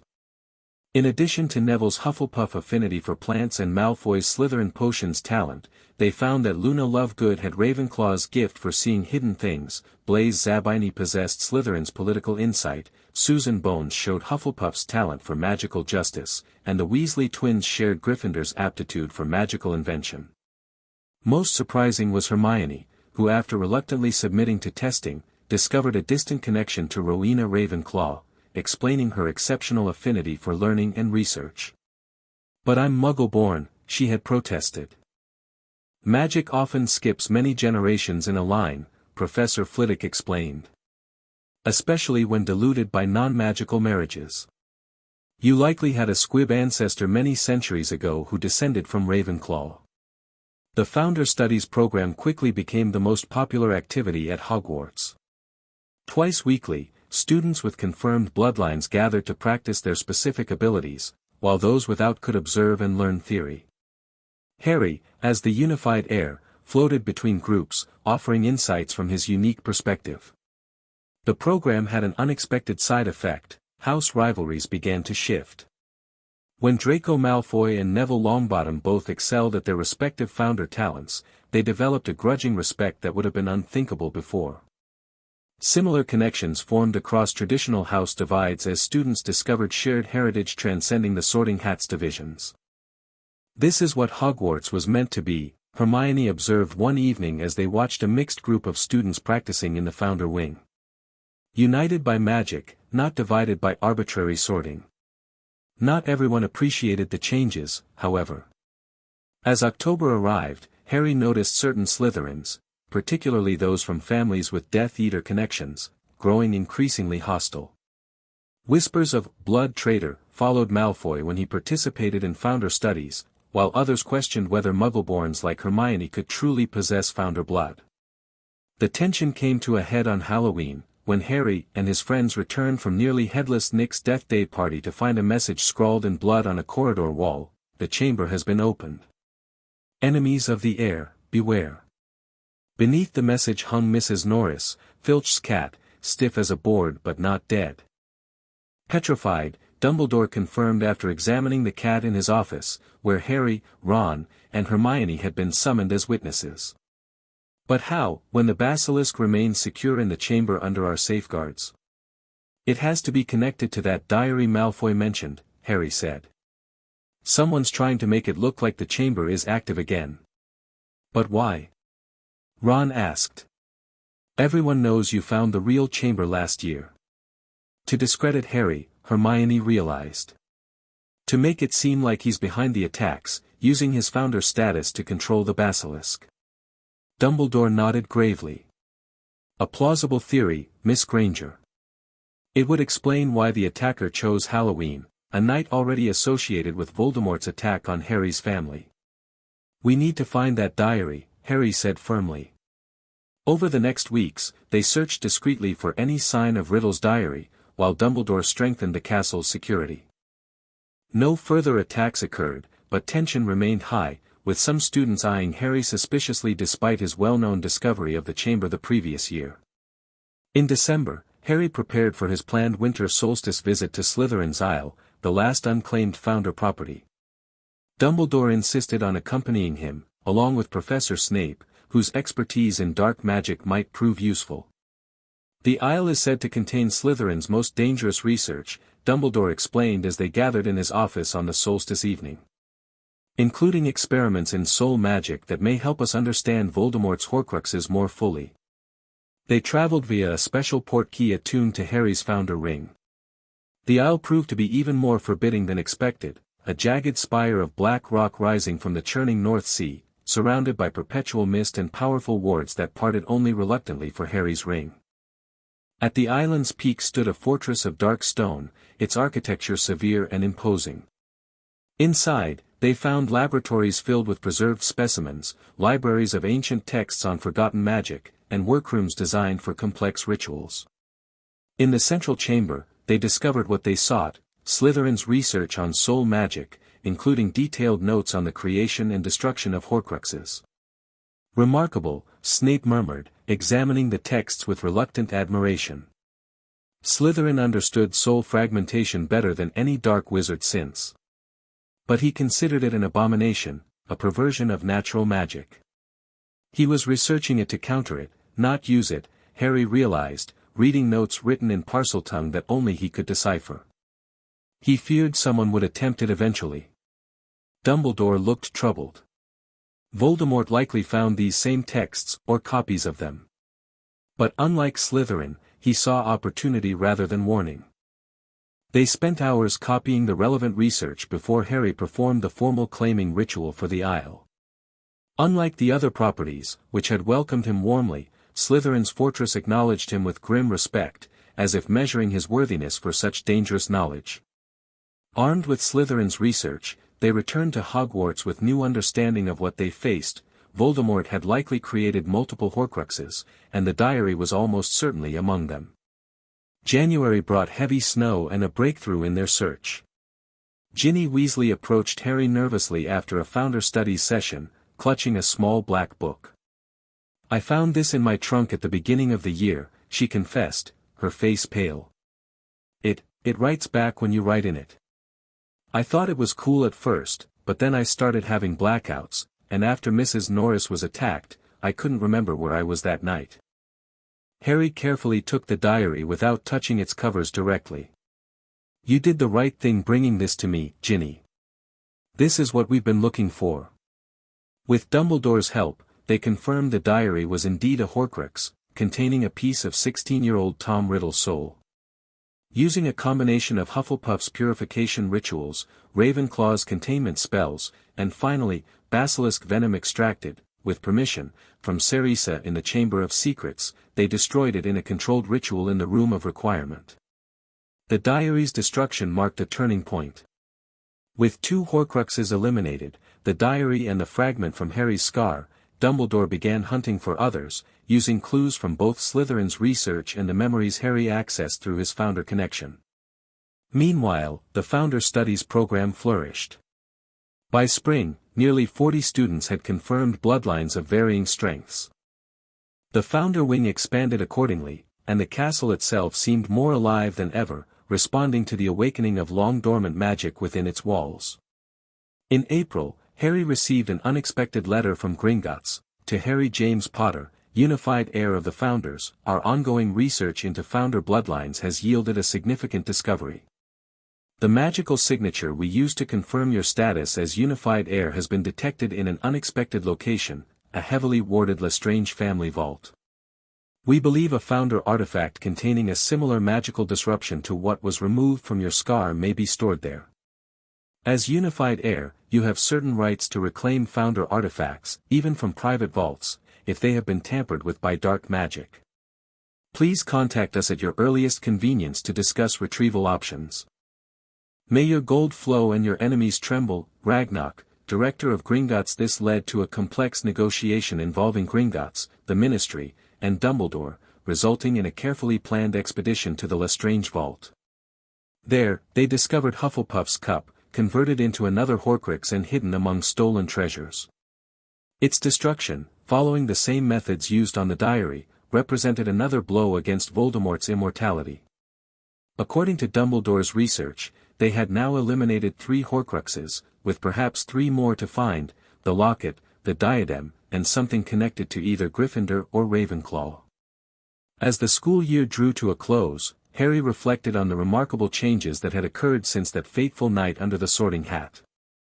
What had begun as a shocking revelation of his heritage had evolved into a transformation of Hogwarts itself, bringing students together across house lines through their shared founder connections.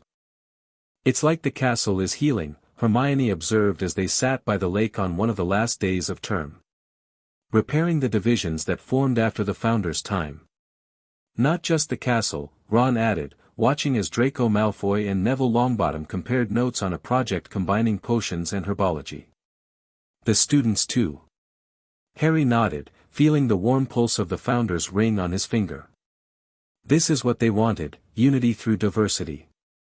Each founder had different strengths, but together they created something greater than themselves.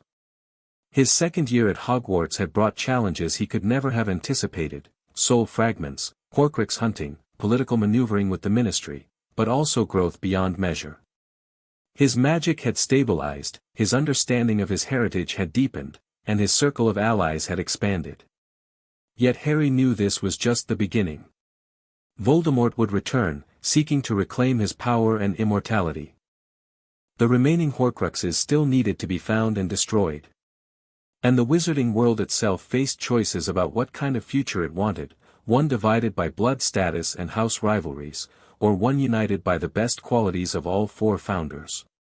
On the last evening of term, Harry stood in the founder's suite, looking out over the Hogwarts grounds from a window that somehow showed all 4 house territories simultaneously: Gryffindor's training grounds, Hufflepuff's gardens, Ravenclaw's towers, and Slytherin's lake.